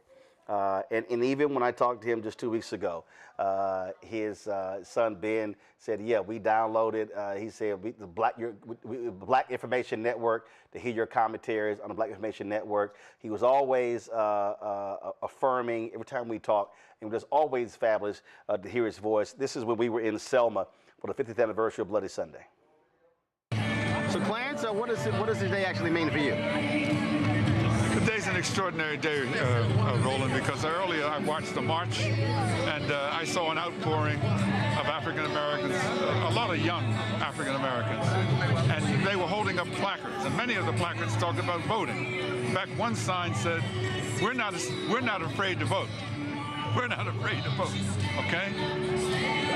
Hey, obviously it's a poignant moment too. Okay? Because there are lots of people, a lot of people known, but a lot of people unknown. Hosea Williams is not here. Okay, James Bevel is not here. Okay, a lot of people that I know work 24/7 to make this day happen are no longer with us. All right, this is an extraordinary day, and this day should send a message to Congress, and it should send a message to the African American community that when we come together, we cannot let the commemoration of this 50th anniversary go past like just another anniversary. This is a seminal point, okay? Too many people have died. Too many people's lives. You know, war has a lot of casualties. Not everybody just gets killed. A lot of people get in depression, you know, they get, marriages break up, going to bankruptcy, business, so forth. Those are all casualties of the civil rights movement in order to make this country a better country. But what's the central theme here? Vote, vote, vote. All right, folks, this is at the Harry Belafonte Memorial Service. I'm here at the Harry Belafonte Celebration of Life with the legend himself, Clarence Jones. Always good to see him. Looking good, looking clean, and the ladies still falling all over him. Roland's my godson, man. A young man I've always been so proud of. And I remain even more proud of him today because I've seen his recent journey. Recently, I mean the last 10 years. This is one bad dude.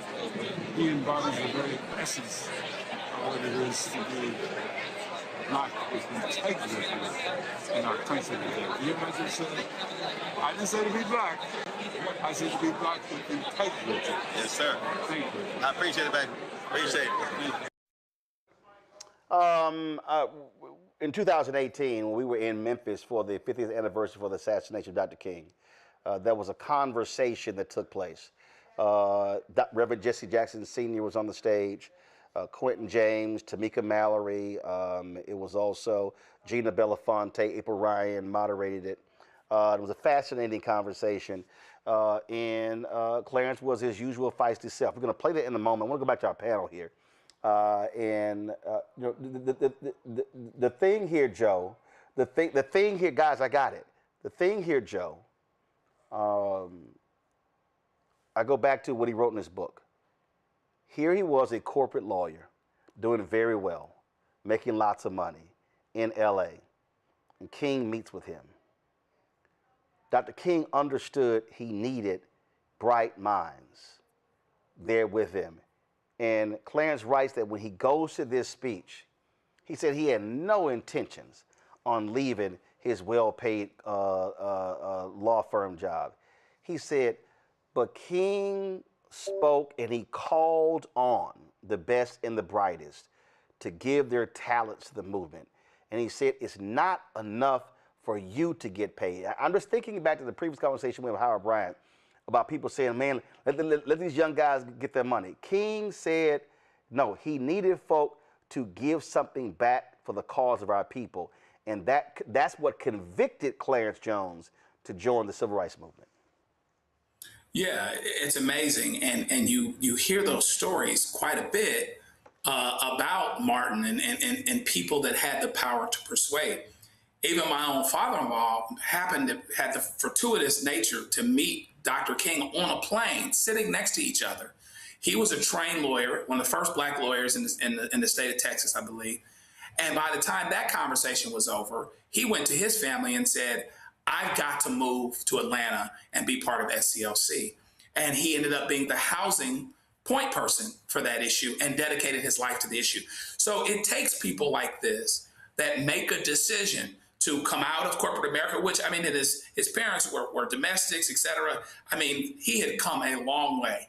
But then he figured out that what the most important thing he could do was, as well as Dr. King persuading him of the same, is to close the gap between those generations, between what his parents had to do and what he was able to do, to stand in and fill that gap so more people could have the future that they wanted. And so this is a true celebration because of his impact. Thankfully, he lived a good, long life. And thankfully, we have more people, of all of us, we have to all be reminded that we need to answer the question and the call as to what we're doing to move us forward, regardless of how we may be doing at any given moment. Brian, I alluded to this when we were talking to Ambassador Young. There are a lot of people, a lot of names that we know. But then there's so many people who had major contributions, names we did not know. And so when you talk about Clarence Jones, Stanley Levinson, again, there were people who were, they weren't in front of the microphone. They weren't on the front lines. They were not protesting, but their advice, their counsel, and their expertise played a huge role, as Andrew Young said, in the strategizing, in the implementation of battle plans for the movement. Yeah, absolutely. I agree. You know, some names that some people might not know, but behind the scenes, what they were able to accomplish in moving forward in this society today, it's so prevalent and it's so important. Obviously an icon in so many different ways, but I look at so many people in society today, and there are so many unsung heroes that we haven't heard of as well.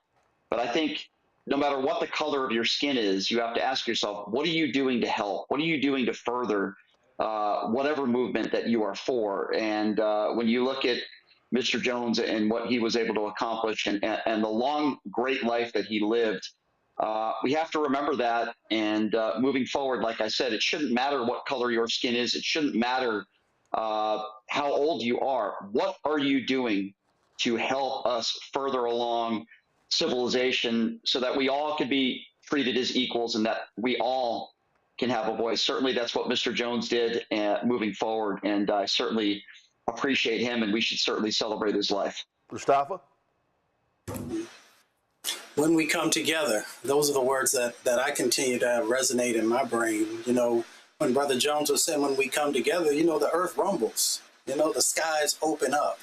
And when we believe that we can make change happen, then it becomes a reality. If you're a young athlete, like we were talking about earlier, and when we come together, we make change happen. You know, if you are someone who's interested in being in the political process, when we come together, we can make sure that we have the representation at all levels of government that helps to make change happen. But the main part of it is that when we come together. So I will always remember those words, and I'll make sure that I incorporate those as I share with others across our country.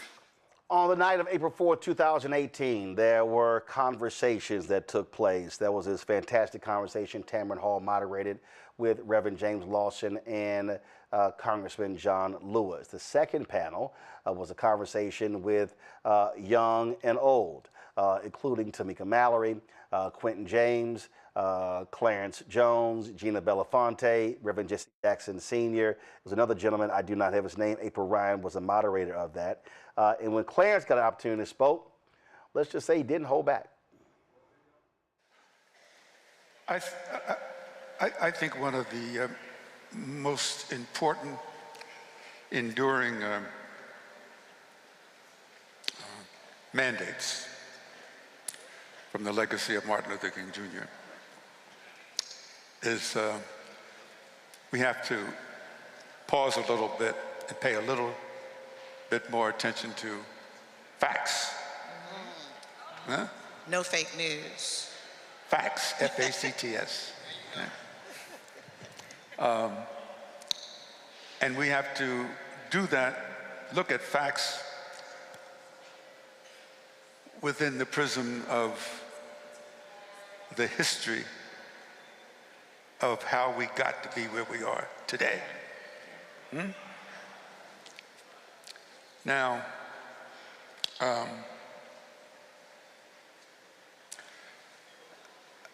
Martin Luther King Jr. was a compassionate, loving person, committed to Gandhi, to nonviolence and so forth. And we should, in his spirit, have the discipline and commitment to nonviolence. But that doesn't mean we should also have amnesia, okay? And amnesia is part of taking the time to study facts. For example, this is the 50th anniversary, all right? I don't know why former President Bill Clinton and former President Barack Obama, I love the brother, okay? Why have they not been here? Don't tell me somebody sent a video. Come on, Clarence. Don't tell me somebody sent a statement. Come on, Clarence. Okay? We have got to start being honest about facts. Yeah. Okay? Now that is simply a fact. They're not here. All right, I want to stop you one second. Listen. What about this president? He's the policymaker. Do you put an onus on him as well, on this president? Hold on. No. That's not what I'm saying. I get you. No. But he's the policymaker at this moment. No. You know, excuse me. That's not what I'm saying. I'm simply saying we can't have amnesia about dealing with the reality of our experience. And the reality of our experience, Martin Luther King Jr., Rosa Parks, Linda Brown, all of the Brown versus Board of Education, those are powerful things that occurred. What they did over the past 50 years is extraordinary. And the fact that we're here to celebrate the legacy of this particular person that I was honored to work with sometimes 24/7, 7.5 years, that's one thing. But I could not, but I'm simply saying studying facts, that's a fact that we have to not forget. Now, the other reason I'm saying we have to study facts is that how did we get to be like we are today? We got to be like we are today because of the legacy of slavery. You understand what I'm saying? So somebody said to me, well, not every white person in America is a racist. No, actually said, not every white man, as the question was, is a racist. And I said, no, but I say, I operate on the historical presumption, okay? Until proven otherwise, based upon the history of what I've seen in this country, is be an exception for any white male in this country not to have racism and put it into himself. That doesn't mean I'm calling every white person a racist. I'm just dealing with the reality. The reality is, if you white in America, Today, okay, you wake up in the morning and you have something called white skin. Some people call it a privilege. Some people call it a liability. I say it's a fact that we have to remember and put it into historical circumstances. Now, how is this related to why we are today? Is that we dare not sit and have platitudes about Martin King was this and Martin King was that, unless you understand the reality of not only what this man achieved. He sought to redeem the soul of America, as we all know. I know I'm preaching to the choir. The March on Washington speech, his famous I Have a Dream speech, that was just a call to the conscience of America, okay? I'm saying that today, as we sit here honoring his legacy of 50 years, that we have a responsibility, particularly to the young people, to maybe get them to look at things as I believe he would have looked at them presumptively. And I don't want to take too much time, except I was fortunate. The firm I was with, I represented James Baldwin, not his own little lawyer, but I was James Baldwin's lawyer. And as a course of that, I had spent a lot of time talking to Jimmy. And one of the things that was so profound about my conversation with Jimmy, he would say, you know, Clarence, he said, you know, Negroes, black people are extraordinary people. I said, I know that, I know, Jimmy. He said, no, you don't understand. He said, we are the most extraordinary people in the history, in all of human history. I said, well, Jimmy, that's a little deep now. He said, the reason I say that is that we as a people have such deep capacity to love, to care and forgive. Because what other people on the face of the earth, he would say,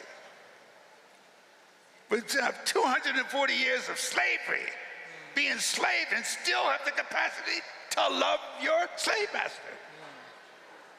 What makes you do that? That's why we are extraordinary people. So when I say, getting back to facts, that's my shorthand way of saying,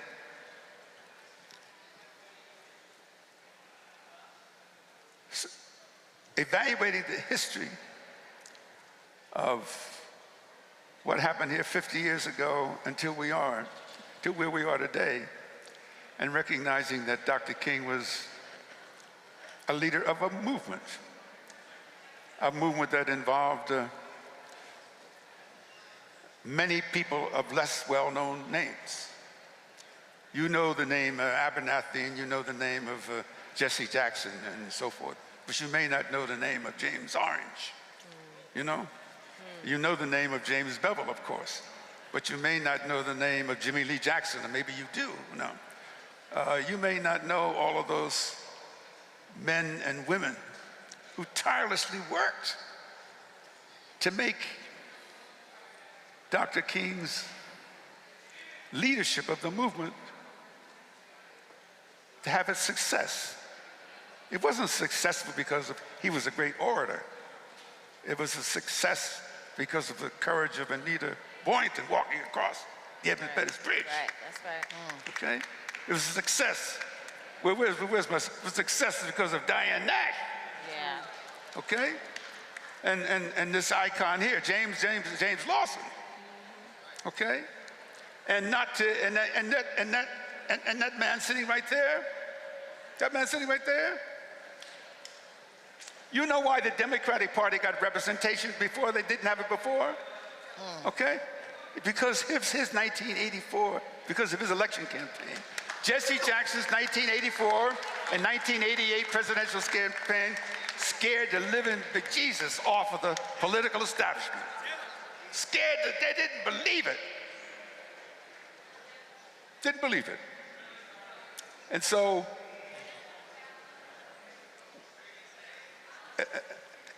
we have a responsibility to talk facts and reality. And I'm sorry if I came down very hard, but I really feel this. I feel very pained. I personally feel pained. I can't speak for anybody else. I'm not speaking for the civil rights movement. I don't pretend to speak for Martin Luther King Jr. I'm saying Clarence B. Jones, from the road that I traveled with this man, Martin Luther King Jr., and with Jesse Jackson and others, I can't compute. Oh my God, Barack Obama wouldn't have been president but for the legacy of Martin Luther King Jr. Would not have been president. Now, if you think I'm treating so harsh, fine. But somebody's got to tell you that is a fact. That's not fake news. That's not fake news. If somebody wants to offer me a rebuttal, say, oh, Obama would have been president, without the work of Martin Luther King Jr. No. He himself said it. I'm with him in the White House, graciously taking a picture with him, and he's grabbed my hand, and he said, but for you, John Lewis, C.T. Vivian Nameston, I would not be in this Oval Office. So, my brother, where are you? Okay. Oh, what I always appreciated about when I would see Clarence and talk with him, and there were many conversations that we had, and elders like him, what they would often do is they weren't afraid to speak truth. They weren't afraid to say what other people were afraid to say. It didn't matter. For them, it wasn't all about, your titles and, I need to watch what I say. These were people who went through the battles. These were the people who stood tall. And they were willing to challenge power, whether they were black or white. And that, to me, is the lesson that we have to take away from the likes of Clarence Jones and so many others. And when I reflect on when I was going through all of these photos, Mustafa, and I was pulling my videos, that night in Memphis, 2018, Congressman John Lewis was on that stage, now an ancestor. Reverend James Lawson was on that stage, now an ancestor. Reverend Jesse Jackson Sr. on that stage, now an ancestor. Clarence Jones on that stage, now an ancestor.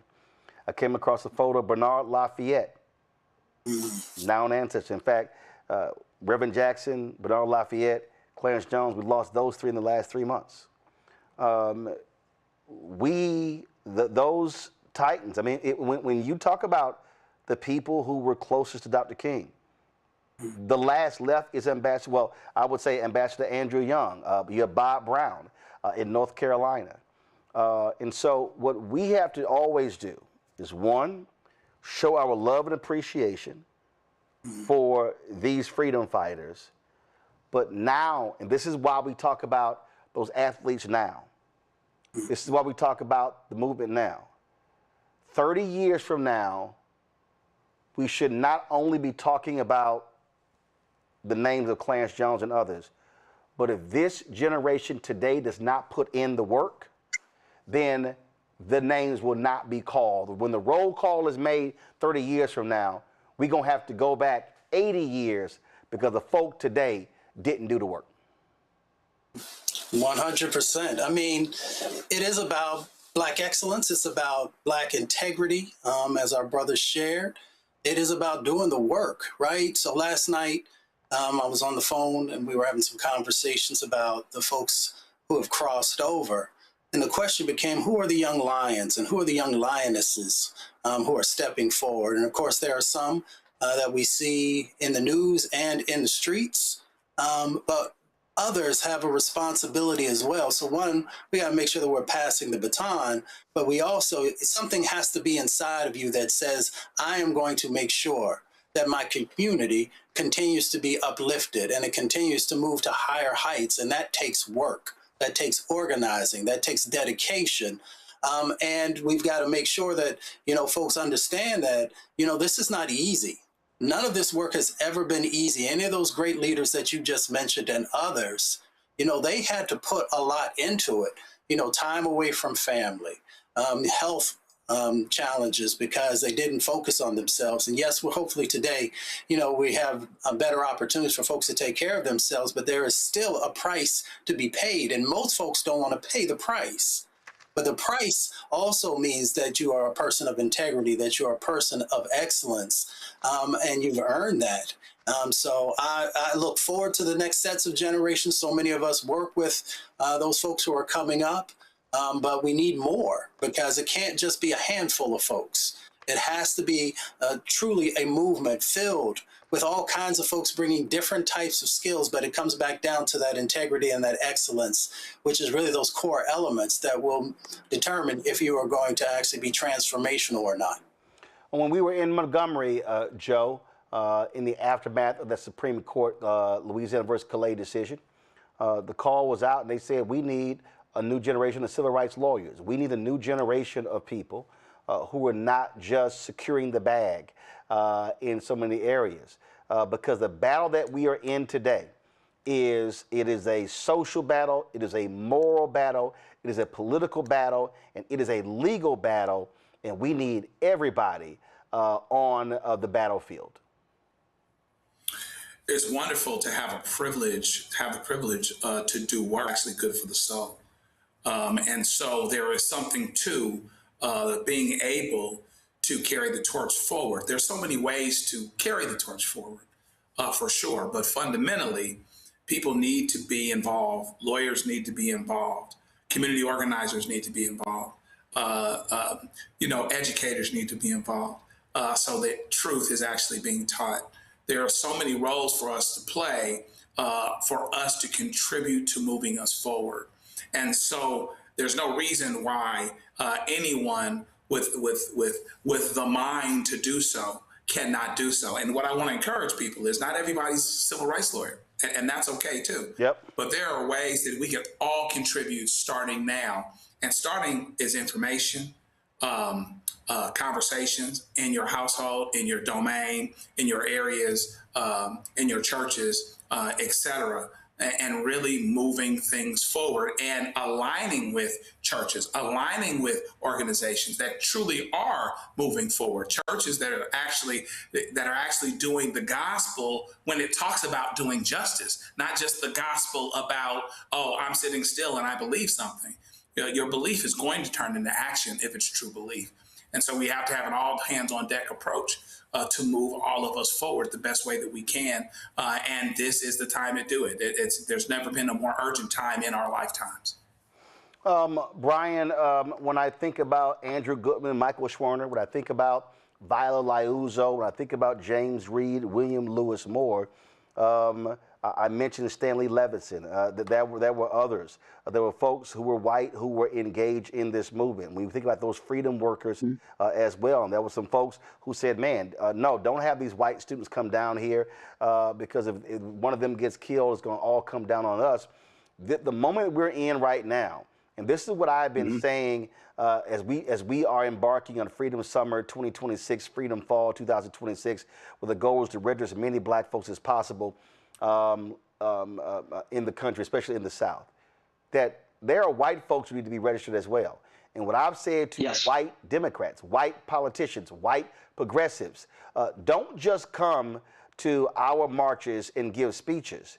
How are you organizing and mobilizing white communities in Mississippi, Alabama, Florida, Tennessee, Georgia, North Carolina, South Carolina, Arkansas, Louisiana, Texas? That also has to be happening. Absolutely. Roland, we all need to play a role. People that look like me need to play a role. And I can't even begin to tell you, just over the last couple days, I think yesterday was the 6-year anniversary, sadly, of George Floyd being murdered. And I can't even begin to tell you how many people in this country that look like me still lie and say that George Floyd died of a drug overdose. And we have to be able to separate fact from fiction. We need to yell out and scream out truth and power to fiction. And Mr. Jones was talking about that a little bit in this part of the speech that you just played. People who look like me need to also spread the word We need to show a sense of leadership and need to organize. There's no doubt about that. There's no question about that.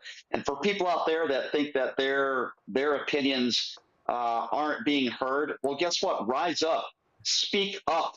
It's okay to do that. There are too many people out there in society right now that are either afraid to speak up, or maybe they're afraid what some of their friends might think of them if they look like me. Well, guess what? Too bad. Too bad. Just because you're white doesn't mean that you should be on the right side of history and speak truth to power. That's what I try to do on my show every day, and that's why it's an honor to always be with you guys and to be with you, Roland, on this show. I'm going to keep fighting the fight as long as others out there are willing to do the same, and that's what we need to do, no matter what the color of our skin is, and that's what I'm going to try to do every day. Well, absolutely. And so let me thank all three of y'all being with on the show today. Brian, Mustafa, and Joe, thanks a lot. Folks, we got a little bit more on the show. We got our Black Star Network headlines, and then I'll have my interview with Texas State Representative James Tallarico. It's a conversation you don't want to miss. Let's go to headlines right now. No. Once again, President Donald Trump is going after former President Barack Obama, but this time sharing a meme depicting Obama's mugshot.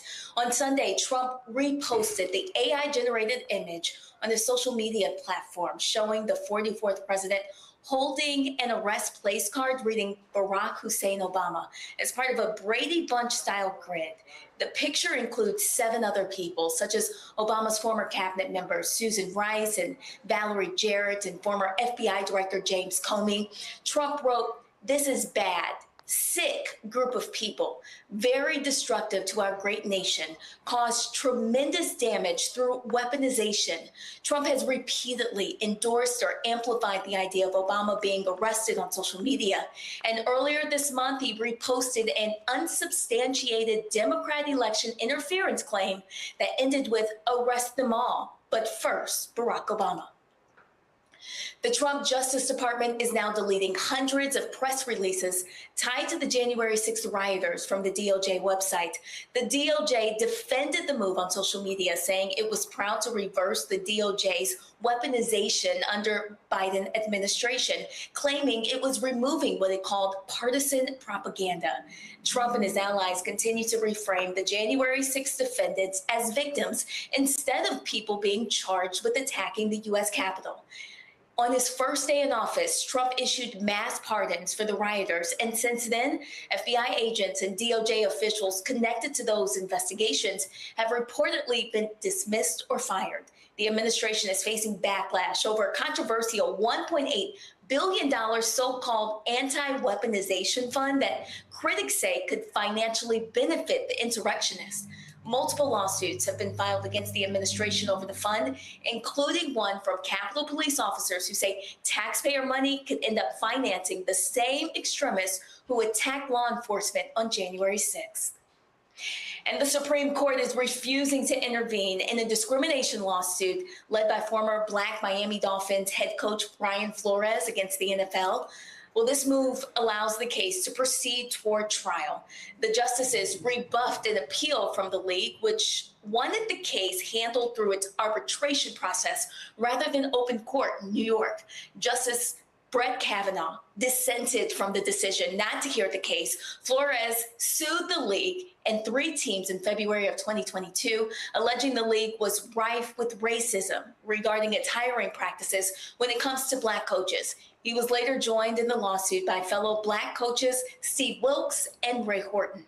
Flores was fired by the Dolphins shortly before the lawsuit was filed. He is now with the Minnesota Vikings. He's the defensive coordinator.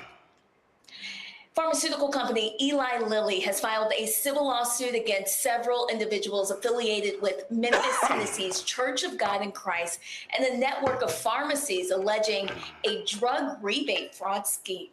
The lawsuit claims that between 2020 and 2025, the Kojic Church and its affiliated organizations, Drug Place and Community Health Initiative, defrauded Eli Lilly out of more than $200 million by submitting false rebate claims for Trulicity prescriptions.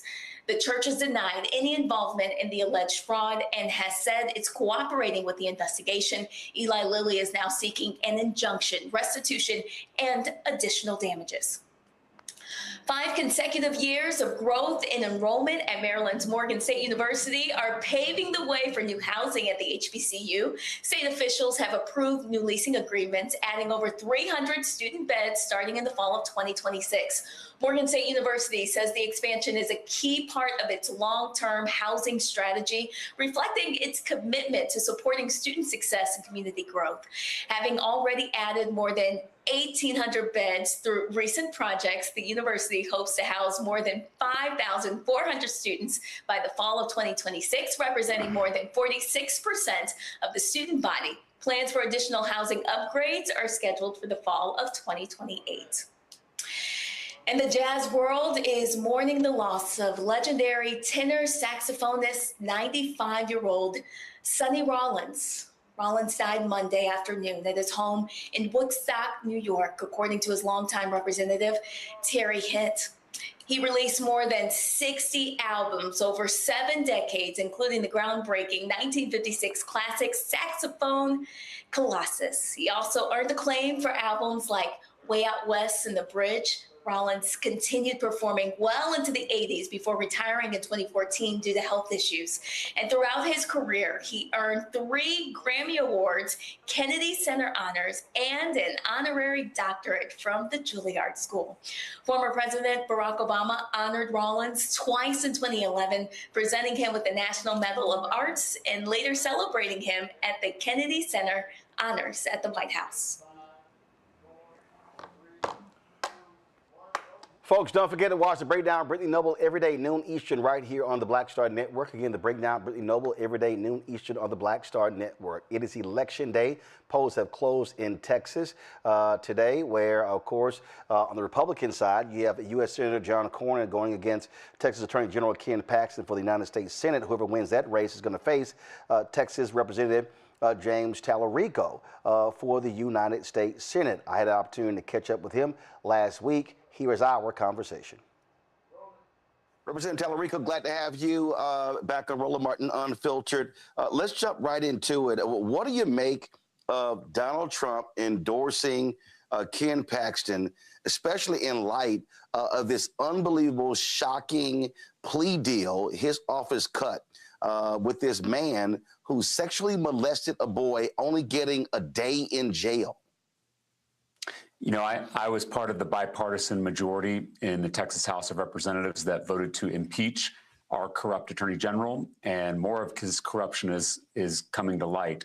But I honestly don't think it matters who comes out of this Republican runoff, because both Ken Paxton and John Cornyn have sold us out as Texans time and time again. Both of them are far more interested in serving their billionaire mega donors than serving the people of Texas. Both of them are two sides of the same corrupt coin. So our campaign already knows who we're running against. It's those billionaire mega donors in this corrupt system. And John Cornyn and Ken Paxton are both just symptoms of that disease. And so we're going to stay focused on running against this broken system, this broken politics, this broken economy, because I think that's really at the heart of the matter.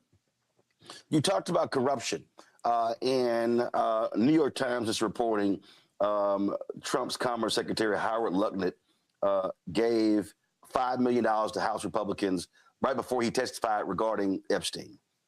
Donald Trump, massive amounts of trades, and the slush fund for people who were insurrectionists on January 6th.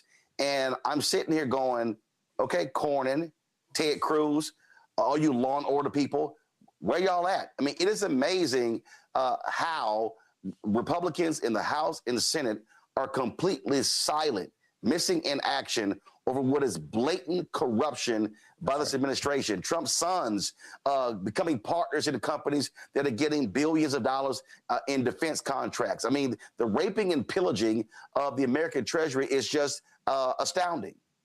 That's exactly right. And this hurts all of us. You know, corruption is not just illegal in many instances. Not only is it immoral, but it's also what's holding all of us back. It's why we can't afford anything. It's why we can't seem to get ahead no matter how hard we work. It's because the system itself is rigged against us. it's rigged in favor of the people at the very top, the billionaires, the puppet politicians who serve them. And so that's exactly why Ken Paxton and John Cornyn exemplify this corruption, because they have used their public offices, their positions of public trust, to serve their mega donors rather than serving us. I know we've talked about Ken Paxton's crimes, but John Cornyn was the deciding vote on that big, ugly bill last summer. That big, ugly bill that's going to kick millions of Texans off their health care. It's going to take food out of the mouths of hungry Texas children, all to give yet another tax break to John Cornyn's donors. So I want us to focus not only on the illegal corruption, which is, I agree with you, egregious and outrageous and must be held accountable, but I also want us to recognize the legalized corruption, which is when these politicians are able to curry favor and do the business of the people who donate to their political campaigns rather than doing our business. And we have to tackle both of those forms of corruption in this campaign. It's interesting for me to watch some of the commercials, the ads of Republicans running in Texas, saying that we need to change government leadership. And I'm confused. They've, I'm still a registered voter in Texas. Right. My parents are in Texas. My brother and two sisters are in Texas. And I'm trying to understand. They've been in power. They literally control the state top to bottom for almost 30 years. Who in the hell are they talking about? Exactly. No, that's right. And this is what the point I've been trying to make on the campaign trail is one party rule is always bad, whether it's the Republican Party, which is what we've had in Texas for 3 decades, or whether it's the other party, whether it's in blue states, because one party rule always leads to extremism and corruption because there's no accountability, because there's no competition. Competition is a good thing. It's good in business, it's good in sports, it's also good in politics, because when politicians feel like they've got to compete for every vote, when they're kept on their toes, that leads to better public policy. Roland, you know that I was able to flip a Trump district in Williamson County, Texas, back in 2018. I was part of a group of 12 Democrats who flipped red seats in the state house. And after we did that in 2018, in the very next legislative session in early 2019, suddenly the Republican Party in the state legislature was focused on improving public education and raising teacher pay and expanding health care. So they were on their best behavior because they were worried that they were going to get kicked out of office. And so that's why it's so important that we have competitive elections. That's why it's so important we protect voting rights and we ban these racist redistricting maps, because when people don't have a free and fair election, politicians are able to serve their billionaire donors, are able to consolidate wealth and power for themselves at our expense. And so, yes, this one-party rule is why we have the corruption we have in the state of Texas. You talked about flipping a seat, a Trump seat there in Texas. What we have seen over the past couple of years, we've seen Democrats have success across the country in similar situations, a tremendous turnaround. In fact, in Texas, we've seen local school board races where people are turning back these Moms for Liberty right-wing zealots who were banning books and things along those lines. You got on the national level, you got these progressive podcast bros saying Ken Martin needs to resign, where Ken Martin keeps saying we have to invest top to bottom. We must invest in national races, state races, and local races. What do you sense is going on in terms of when you see these Democratic wins that don't get attention on the national level, but clearly mayoral races in Miami, in Boca Raton, and other places? What do you think is going on here where Democrats are seeing success in these lower level races? And in Tarrant County, Texas, Fort Worth, Texas, we were able to win a district in the state Senate that Donald Trump won by 17 points in the last election. And so we're seeing this across the state of Texas, across the country. There is a backlash to the extremism and the corruption that people are seeing in our government. It includes people who voted for the president in 2024, including a lot of young people across the state of Texas who voted for Donald Trump because they thought he was going to lower costs. They thought he was going to end the forever wars. They thought he was going to release the Epstein files. They thought that he was going to finally put working people first by draining the swamp. And on all counts, he has done the exact opposite. He has raised prices. He has started new forever wars.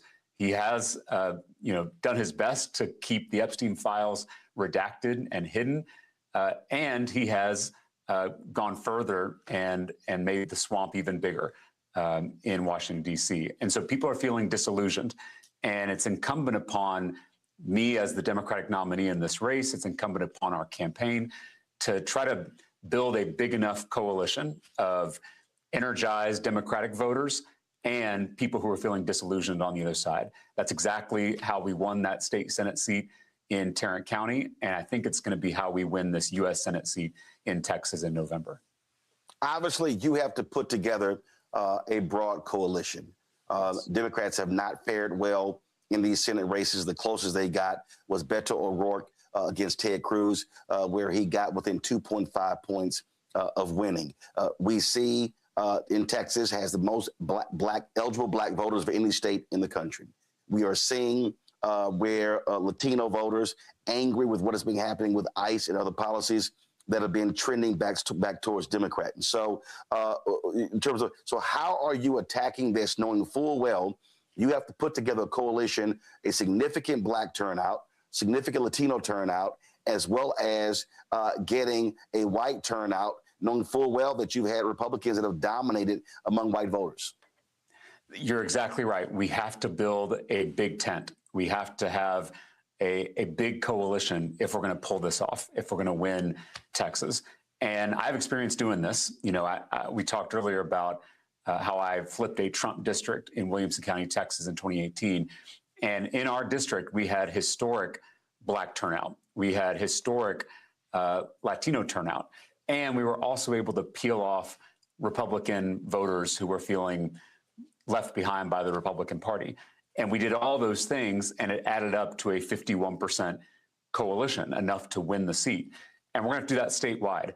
We're going to have historic black and brown turnout. We're going to have to make sure that young people are showing up. And we're going to have to compete out in rural Texas, where we may not win every county, but we are at least building our coalition so that we have enough people to win in November. That's going to be the playbook for winning this race in Texas.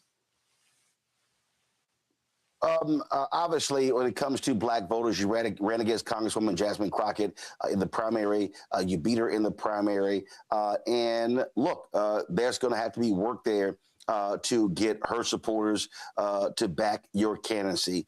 And so what has that outreach been? What does it look like? And not only that, just yesterday, I had a Black Men Vote on my show, and they had a survey that was done of more than 1,600 black men between the ages of 18 and 45, and talking about their concerns, their issues, very specifically, talked about that 19-20%, some people given that black men voted for Donald Trump. And so, what is the message that you are speaking to African Americans in Texas that will get them to not only vote for you, but vote for you in significant numbers? Yeah, this has been our top priority since the primary, is healing the divisions from that race and bringing our coalition back together. And it's my responsibility as the Democratic nominee to earn the trust, earn the respect, earn the votes of every black Texan. You know, the Democratic Party has a history of taking black voters for granted, of assuming that black Texans, black Americans are going to show up and vote for Democratic candidates. The fastest way to lose any election is to take voters or take communities for granted, to assume that they're just going to support your party or support your candidate.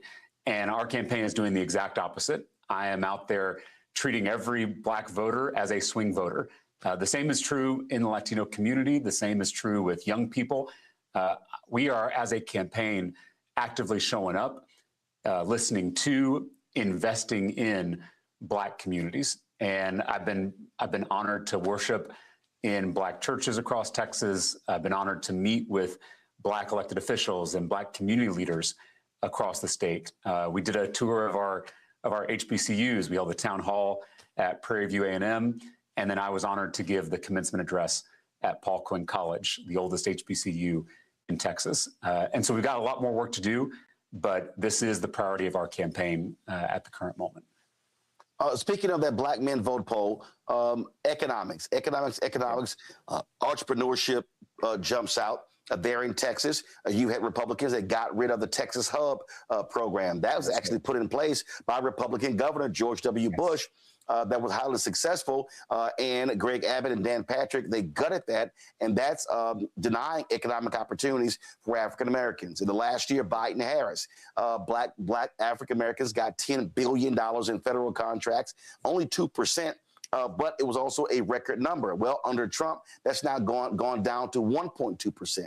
And so speak to what your plan is if you were elected to the United States Senate to drive economic opportunities, entrepreneurship opportunities, providing pathways to access to capital for African Americans, because that's the one thing a lot of folks, younger folks, millennials and Gen Z are really focused on, being entrepreneurs, being owners.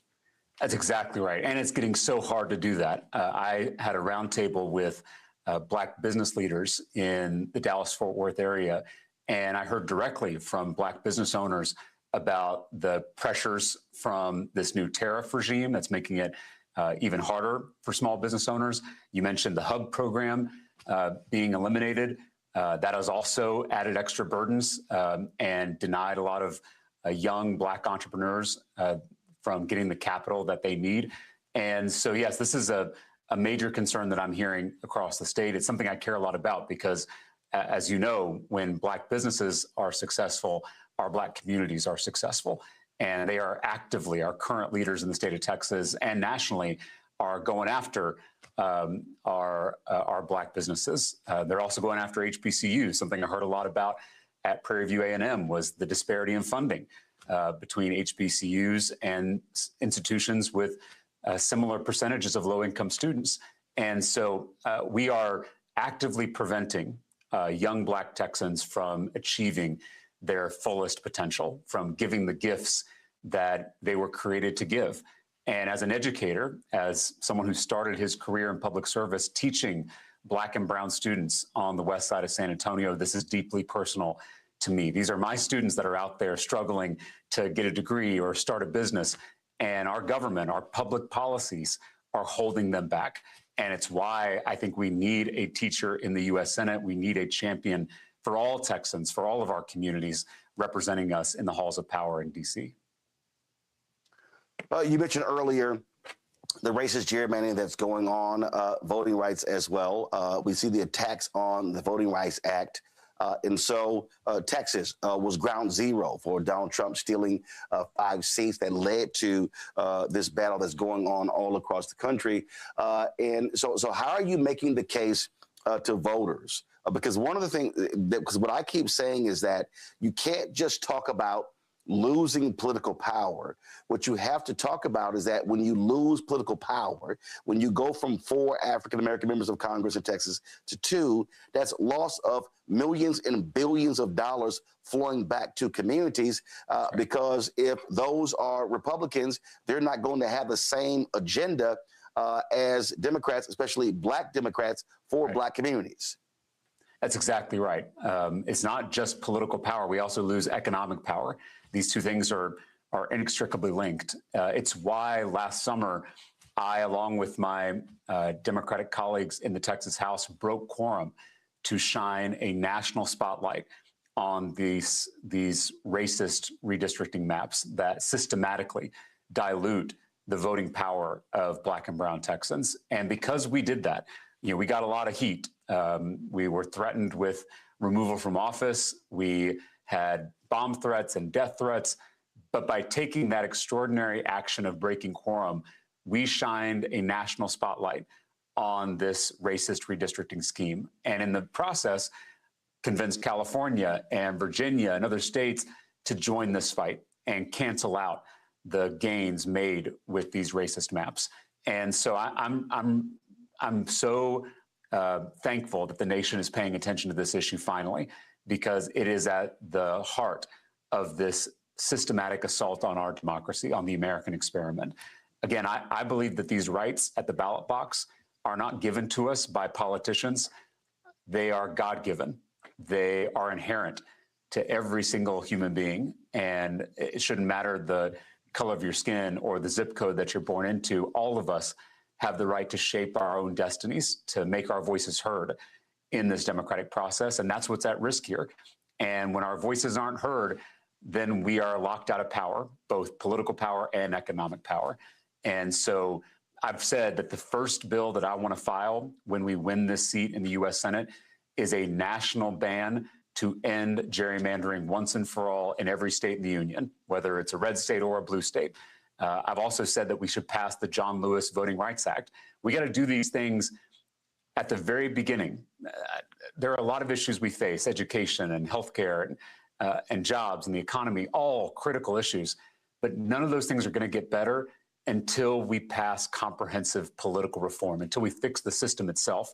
And that has to include a ban on racist gerrymandering schemes like the one we have in Texas, and it should include federal voting rights protection like we see in the John Lewis Voting Rights Act.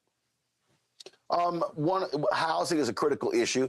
Because of the home foreclosure crisis in 2008, 2009, we built fewer houses between 2010 and 2020 than we did since the 1930s. Here we are in this next decade, and we're still behind housing. What specifically is your plan when it comes to affordable housing? Because it's a serious issue in Texas. We've seen skyrocketing home prices. Homes that normally would be in $90,000 to $150,000 now cost $250,000, $300,000 to buy. Roland, you'll know the term starter home. I was chatting with the Gen Z members of our campaign team. I'm like the oldest person on our campaign team, which is a good thing. But I was talking to them about housing policy, and we were developing our platform around this issue. And I used the term starter home, and I just got blank looks from every Gen Z member of our team. The idea that you could afford a home in your 20s or in your 30s is a completely foreign concept now. We talked about the economic obstacles in the way of Black Texans, particularly Black young Texans. Gen Z, they were promised that if they worked hard, if they played by the rules, if they went to school, if they studied, that they could live the American dream. And now that dream is slipping out of reach for young people across Texas, including young Black Texans. And home ownership is an essential part. It is a cornerstone of that American dream. Because just think about it. If you can't afford to own a home, then it's harder to start a family. It's harder to put down roots. It's harder to build wealth. And so that dream of home ownership is such a critical part of the American dream. And I've actually led on this issue in the state legislature. I was able to bring both parties together to pass a major bill that reduces the cost of housing in the state of Texas. What it does is it allows for us to start building a form of housing that's really popular in most other countries around the world. It's called single stair housing.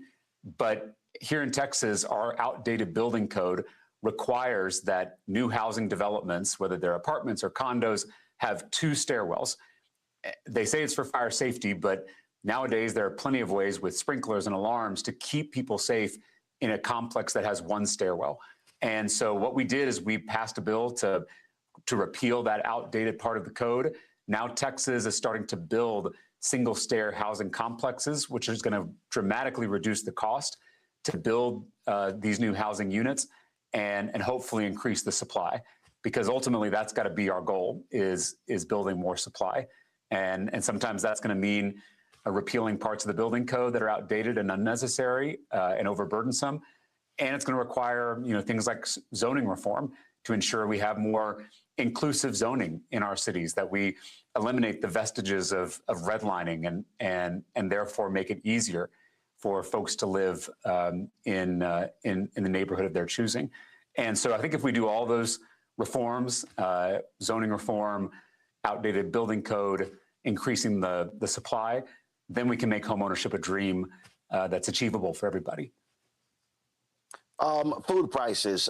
Folk talk about what is affordable gas prices. What actually can a U.S. senator do to impact food prices and gas prices? Well, I think repealing these crazy tariffs would go a long way in relieving that pressure at the grocery store. And then I would also say ending this disastrous war in Iran could take a lot of pressure off our economy, because I know that Texans are feeling the pain at the pump. I just saw that gas in my neighborhood was over $4 a gallon. But we should also keep in mind that when diesel prices go up, that increases the price to ship things, and that ends up driving prices up even further at the grocery store. So ending these disastrous tariffs, ending this disastrous war in Iran, those are some immediate steps we could take to start relieving some of the pressure at the pump and at the grocery store. But I'll also just say that affordability, I think, has to be our focus when we win a Senate majority. Not just the price of groceries and the price of gas, but also the big structural costs in our economy. We already talked about the cost of housing, but also the cost of childcare, which is now more expensive than college in the state of Texas, and the cost of healthcare prescription drugs. You know that I passed the first ever cap on insulin copays in state history, and I've done a lot of work on making insulin affordable. But we've got to look at these structural costs in our economy that are holding working people back and making it harder for Texans, particularly young Texans, to live the American dream. Just a couple of more questions, and that is, look, we got a few months. Every day is going to be crucial. And what we've seen in the past is that Democrats have been crushed by Republicans outside of the large counties. The last large county in Texas that's still red is Tarrant County. That's right. And so what exactly, how are you looking at, when you look at this massive state, 254 counties, to do in many ways what Elise Slotkin did in Michigan, and that is not lose by massive margins. And so, how do you look at that map and decide where to go, how much time to spend, but also putting together a massive campaign infrastructure to compete in 254 counties when you have a state Democratic Party that doesn't have people in every county? Yeah, that's exactly right. We're facing some organizational obstacles that our campaign is working to overcome. We launched this underdog campaign 8 months ago in my hometown of Round Rock, Texas. And since then, we have had tens of thousands of Texans showing up to rally with us or to attend town halls in every corner of the state. It's red areas, blue areas, purple areas alike. It's big cities, it's small towns, it's communities across the state. I've been holding events from Beaumont to El Paso, from Amarillo to Brownsville, and everywhere in between. And I'm shocked by the number of people showing up. We've had to move venues so many times. We were out in Longview, Texas. I know you care about East Texas like I do. And we had to move venues a few times because we had so many people who wanted to show up. We ended up packing the downtown theater in Longview. We're going to be barnstorming the state, in the next week or so, now that the general election is kicking off. So showing up in all parts of Texas is critical to earn the votes and earn the support of communities across the state. And then I'll also say, because I'm only one person, one candidate, we have recruited more than 40,000 volunteers in this campaign. This is truly a grassroots movement. A lot of campaigns, in modern history, will just spend a lot of money on TV ads with no ground game. Our campaign is doing the opposite. We are building a true grassroots movement on the ground. 40,000 volunteers is an unprecedented number. We're going to keep growing that. In fact, I want to give just a quick plug, Roland, if you'll allow me. This summer, we're going to have a paid fellowship program for young Texans, and actually young people across the country, who want to learn the nuts and bolts of modern campaigning, who want to learn how to organize, who want to learn maybe how to run for office themselves one day. they can go to jamestallarico.com/join to learn about this fellowship program. And I'm hoping that we're going to have hundreds, maybe thousands of young people descending on the streets of Texas to knock doors and make phone calls and send text messages and register voters.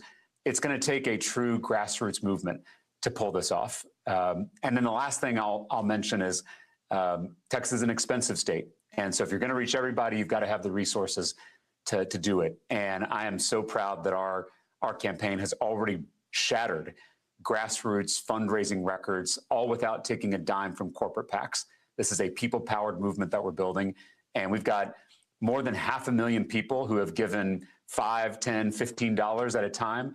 And they have blown past some grassroots fundraising records in this state and in this country. So I think if we can do all those things, if we can show up, if we can have a people-powered effort of volunteers and organizers all over the state, and if we have the resources to communicate to everybody, I think we're going to shock the world by winning this seat in Texas in November. Last question. There's somebody who's listening, watching. They say, you know what? I don't believe in this system.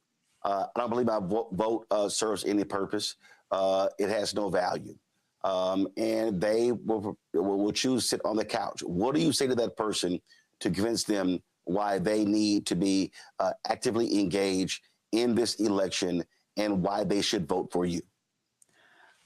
You said that a lot of people think that politics is corrupt, and you're not wrong about that. Politics is corrupt, but it doesn't have to be. What I'm trying to convince people of is not that politics isn't corrupt or that the system's not broken, because the system is broken, the system is corrupt. What I'm trying to convince people of is that we together have the power to change it. They wouldn't be trying so hard to stop you from voting if your vote didn't matter. And so, yes, I know that things are dark right now. I know that. But a little bit of hope is a dangerous thing. Inside every cynic is a wounded idealist. And so I am trying to speak to the wounded idealists all over the state of Texas, all over this country, because I really do believe that when we're together as one team, we are unstoppable. I know big money is powerful. I know that. But it's nothing compared to people power. And that's what we're doing here in this race, in this year, in this state. And so I hope that although there's plenty of reasons to be cynical, that people can dig down and find the last bits of hope that are left, because I think that's exactly what we need to pull this off, to change this country and transform this broken, corrupt system. All right. Representative James Tallarico, we surely appreciate it. Thanks a lot. Thanks, Roland.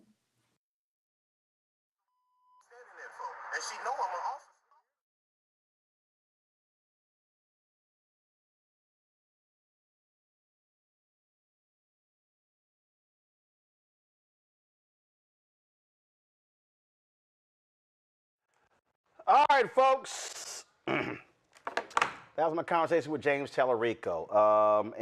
We'll have for you the results of the election so far. Looks like Ken Paxton is destroying John Cornyn in Houston. Congressman Christian Menifee is up big against Congressman Al Green. And we'll have the results of the other races as well. All right, folks, that's it for us. Tomorrow, I'm going to have my one-on-one with Clarence Jones that we did for the 50th anniversary of the assassination of Dr. King. We'll be running that on tomorrow's show. All right, folks, support the work that we do. Join our Bring the Funk fan club.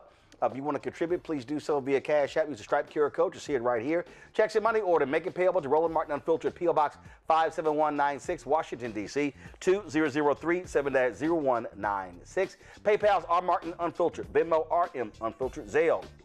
Roland at RolandSMartin.com. Roland at RolandMartinUnfiltered.com.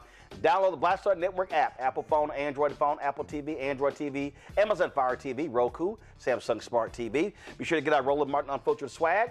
You can get that, of course, at shopblackstarnetwork.com. Hats, T-shirts, hoodies, all that good stuff. Shopblackstarnetwork.com and get all these black-owned products. You can also get in our marketplace segment at shopblackstarnetwork.com. Folks, don't forget, if you want to download the app fan base. Follow me at Roland S. Martin. And don't forget, watch Brittany Noble every day, noon Eastern, right here on the Black Star Network. And, of course, every Tuesday, of course, you can also check out Fulfill Balanced Living Show, Balanced Life. Reverend Dr. Jackie Hood Martin. Check out those episodes every Tuesday. Folks, that's it. I'll see y'all tomorrow right here, Roland Martin Unfiltered on the Black Star Network. And also be sure to get yourself in some good trouble, as Congressman John Lewis said. See y'all tomorrow.